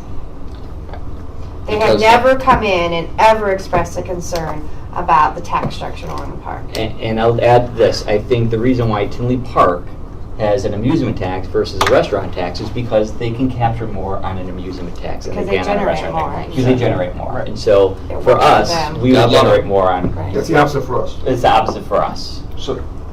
So, while we're having the discussion on the economic development front, knowing what we have, and you know what we have, and they're potentially looking for an incentive, might be a really interesting use. We will not have no options on a performance, Right. we will have no options on that. Well, I think if we are aware of incentives, we don't need to know what they're all about, but we need some dollar amounts that we can plug into our long-term financial plan. Because if we're going to increase our revenues because we're getting a restaurant, but we're going to subsidize And them. we're just gonna give This it back. isn't a Well, restaurant. these though. aren't Or whatever restaurants. it is, I don't whatever know it that is. it's a restaurant. Whatever All it we're gonna is. do is This give one the is money an back. entertainment We have No, to this put that one- expense, if we're putting the revenue in, we have to put the expense So in. this is an entertainment use, not. I know, it's a new concept. It's a wacky thing. Yeah, it's an entertainment use. It hasn't come and petitioned yet. We I still don't know have if that discussion. user generates sales tax though. I don't, I mean, we could ask. Can you go That back to could be page another 11, mechanism. I don't know if they consumption? do. Yeah, I don't know if they do or not. Was it page 11? I In believe your- so. That could be an option. Keith, maybe you could go down the board and ask them where they want, amusement or restaurant, or what do you think? Well, I mean, again, we're looking at these things, right? We're not committing to them, so Right. who is willing to go down the amusement tax path? We talking, what would you guys propose as the amusement tax rate, 5%? What was that Well, number? we had thrown out 4% though, somebody had said. 336.3 only for Marcus, Right. and we're guessing if we put in all those businesses this arrow put on the screen, it might double. So we might get it to So we have 600. to analyze that. We don't know. Say again? I'd be more conservative than doubling that with those other entities. Well, we have to check and see. what Since it is. we're still in the world of hypothetical Yeah. simulations, you know, if we're going down this pathway, then, you know, if this is getting all this new revenue, because you theoretically are, I don't want to go that high on any restaurant tax, you guys know that. I still think it's long-term sane to uncork that levy for a lot of reasons. But with this much new revenue and some aggressive cuts, at what point do we start talking about continuing the abatements or bringing back the rebate? Because if you're going to go, I think Joe, I love you. That is me for $4 million and then say we're Okay, not but I bringing. think, hold on one second, so on September 10th or whatever the date is, we're gonna have our capital hearing. Okay. And we have right now probably about $63 million in capital requests, and we have about $23 million worth of funding. That's usually the ratio I've been living with Yeah. for 30 years. So, but we Nothing would changed. use this extra revenue for capital, it wouldn't just go into our operations. I get it, and we'll come up with sources and uses of funds, but, you know, we're just not going to go do a money grab without.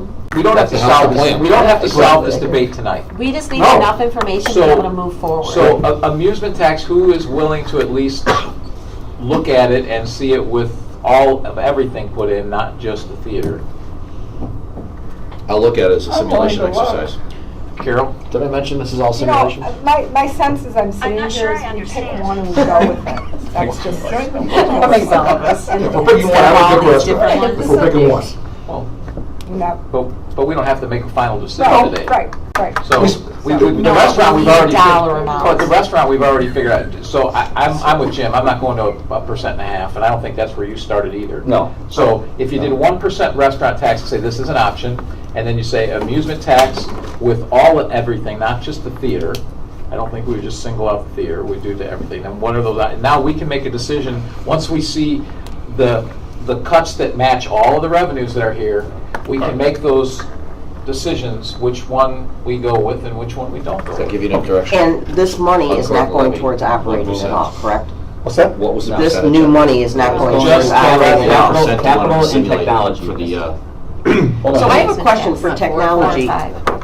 go One for of the it. questions No, I hotel goes asked, towards Because this operating. is strictly, Hotel goes towards Yeah. operating. Oh, I- no, I was talking about restaurants. Hotel and levy. Levy, No, the levy, Actually, I part think of you're the talking about levy, not the whole restaurant thing, Right. just a part okay, of it. they're going to rerun the simulations with 1% restaurant, Right, uncork the levy per discussion earlier, For right. pension and rec.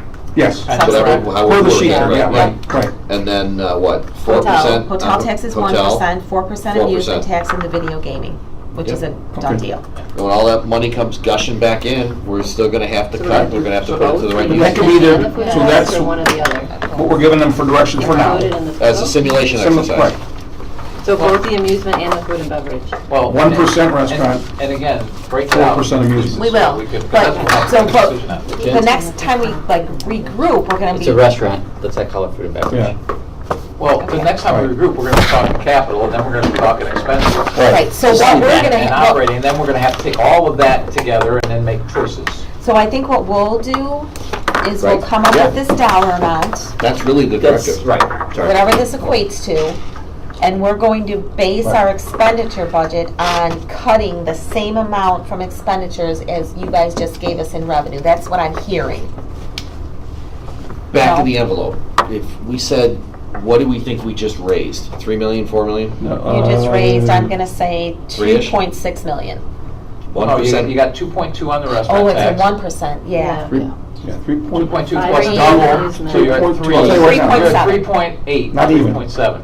Because your amusement's gonna go down. Your amusement's gonna go up. 4%. Yeah. Up That's by the point group, three million. instead of 5. Isn't Oh, 3.5. 3.3. I'll call 3. I don't think it's called 3. Let's see what $3 million worth of cuts looks like, and then we'll walk it back to there, because you could always choose to take less revenue for less cuts, or you keep the revenue and you do cuts and you invest. Keeping in mind the 2023 goal. Correct. 1.8 million on each side. We're at 3, so So a $3.6 million net, however we Yep. break it down, Right. gets us to where we want to be in 2023. right. Whether it's 1.8 or 1.9, 1.7, or, 3.6 Or in you cuts grab and revenue no and you don't cut as much, and you wait for the IMRF to hit, and you burn through $3 million worth of expenditures in CapEx and process improvement, and then the savings come in the out years. It's the only sane thing to do to put our finances back in a better footing. So I accept that argument. It was always about the mix and how much do you cut? All right, so I can recap for Ann's sanity. So our instructions moving forward are the hotel tax as listed in our presentation, the levy at option 3, which is the 734. We already approved the video gaming. 1% restaurant tax, 4% amusement tax, but bringing in the larger group of businesses as per that slide there. So that's all of our direction? As a simulation, sure. Yeah. On the revenue Right, side. then we'll look at the cuts on And this then whatever side. that total revenue is, we need to match it with expenses. Right. So I have a question. Tyler Technology, we're spending all this money and it's supposed to make us more efficient, but yet, Ann, you said that in order to do, I don't know, was it the amusement or the restaurant one? Both. Wait a minute. Would, you have to hire another person? Half a person. A half a person. Well, even if, Or I'm we can try hiring a and absorb quarter it of a with our person. current- We have current. 180 restaurants to collect. So why isn't Tyler Technology making that efficient? So it's not really the software. I mean, we would use a software to track it all, but it's the establishment of the program, it's the sending out the invoices every month, it's receiving them, it's kind of auditing, making sure that we're collecting what we're supposed to be collecting. You'll have It's to the look at follow-up on automation or outsourcing, collections. otherwise Yes. you're going to incur Yeah. expenses you Yeah, don't want. automation is the easy part. I mean, I think we've got the software available. So Kat, it's But a great it's- question, because the only way this is going to work is once it's established, you got to make it as human touchless as possible if you're going to save any money. Yeah. And that's combination technology and process. And it's, I mean, when we did the rebate in the past, we always hired people for the rebate. So it's kind of the same concept. It's going to be a very, even though technology's tracking the revenue, it's going to be a pretty kind of paper-intensive process for a while. And until he gets done with the long march here, which is to clean out a lot of, departments that have too many people doing crap the way we've done it for 20 years, you're not going to save any money. It's the point of the technology and the process changes. Takes a while. It will have to be a budget neutral, but we're not going to add any dollars to it. We'll figure it out. Because why do it? I mean, and as far as personnel is concerned. So, it's a great point. Well, that's my point. It seems like we're 3%. going in this way, but it's not doing what it Well, was designed to do. I tell you, and the thing is, we've got to be careful. We were all here for the debate of let's do the home rule sales tax, and it was going to fund all this great stuff for a long time until it didn't, and here we are. But Kat And also, That's a great- you start grabbing these revenue streams. Where the hell is the pressure on staff to keep saying every year you're going to do more for less than you did previously? but Kat, to your point too, we started the high performing organization exercise in July of 2015. And for the last 3 years, between that and the Lean Six Sigma stuff, they've been identifying existing programs we have and how to make them more efficient. What we're talking about here with this restaurant tax is a whole new program that's self-administered. So Tyler has been looking at our different departments and where they can make things more efficient, the stuff we've been doing for all these years. And that's where the technology piece comes in. This is a whole new program we'd have to start, and I'm sure there would be efficiencies, like Jim said, down the road as you worked out how to automate them as best you could. And it's kind of just like the video gaming, what we're going through now is a pretty manual process up front. We had to figure out how to implement it, how to get it going, but eventually it's going to be done through the licensing module of Tyler, and it's going to be seamless. You're not going to have a lot of touch. Once it's up and running. Right. Yeah. Once it's up. Done? Yeah. This is a lot bigger than the video gaming because there's many more enemies. 6 times. So, No, Yes. 8, 9 times more. So I will entertain a motion to adjourn. So moved. Aye. Second? Second. All in favor? Aye. All Well, that was opposed? Motion carries 7-0. Richard. No,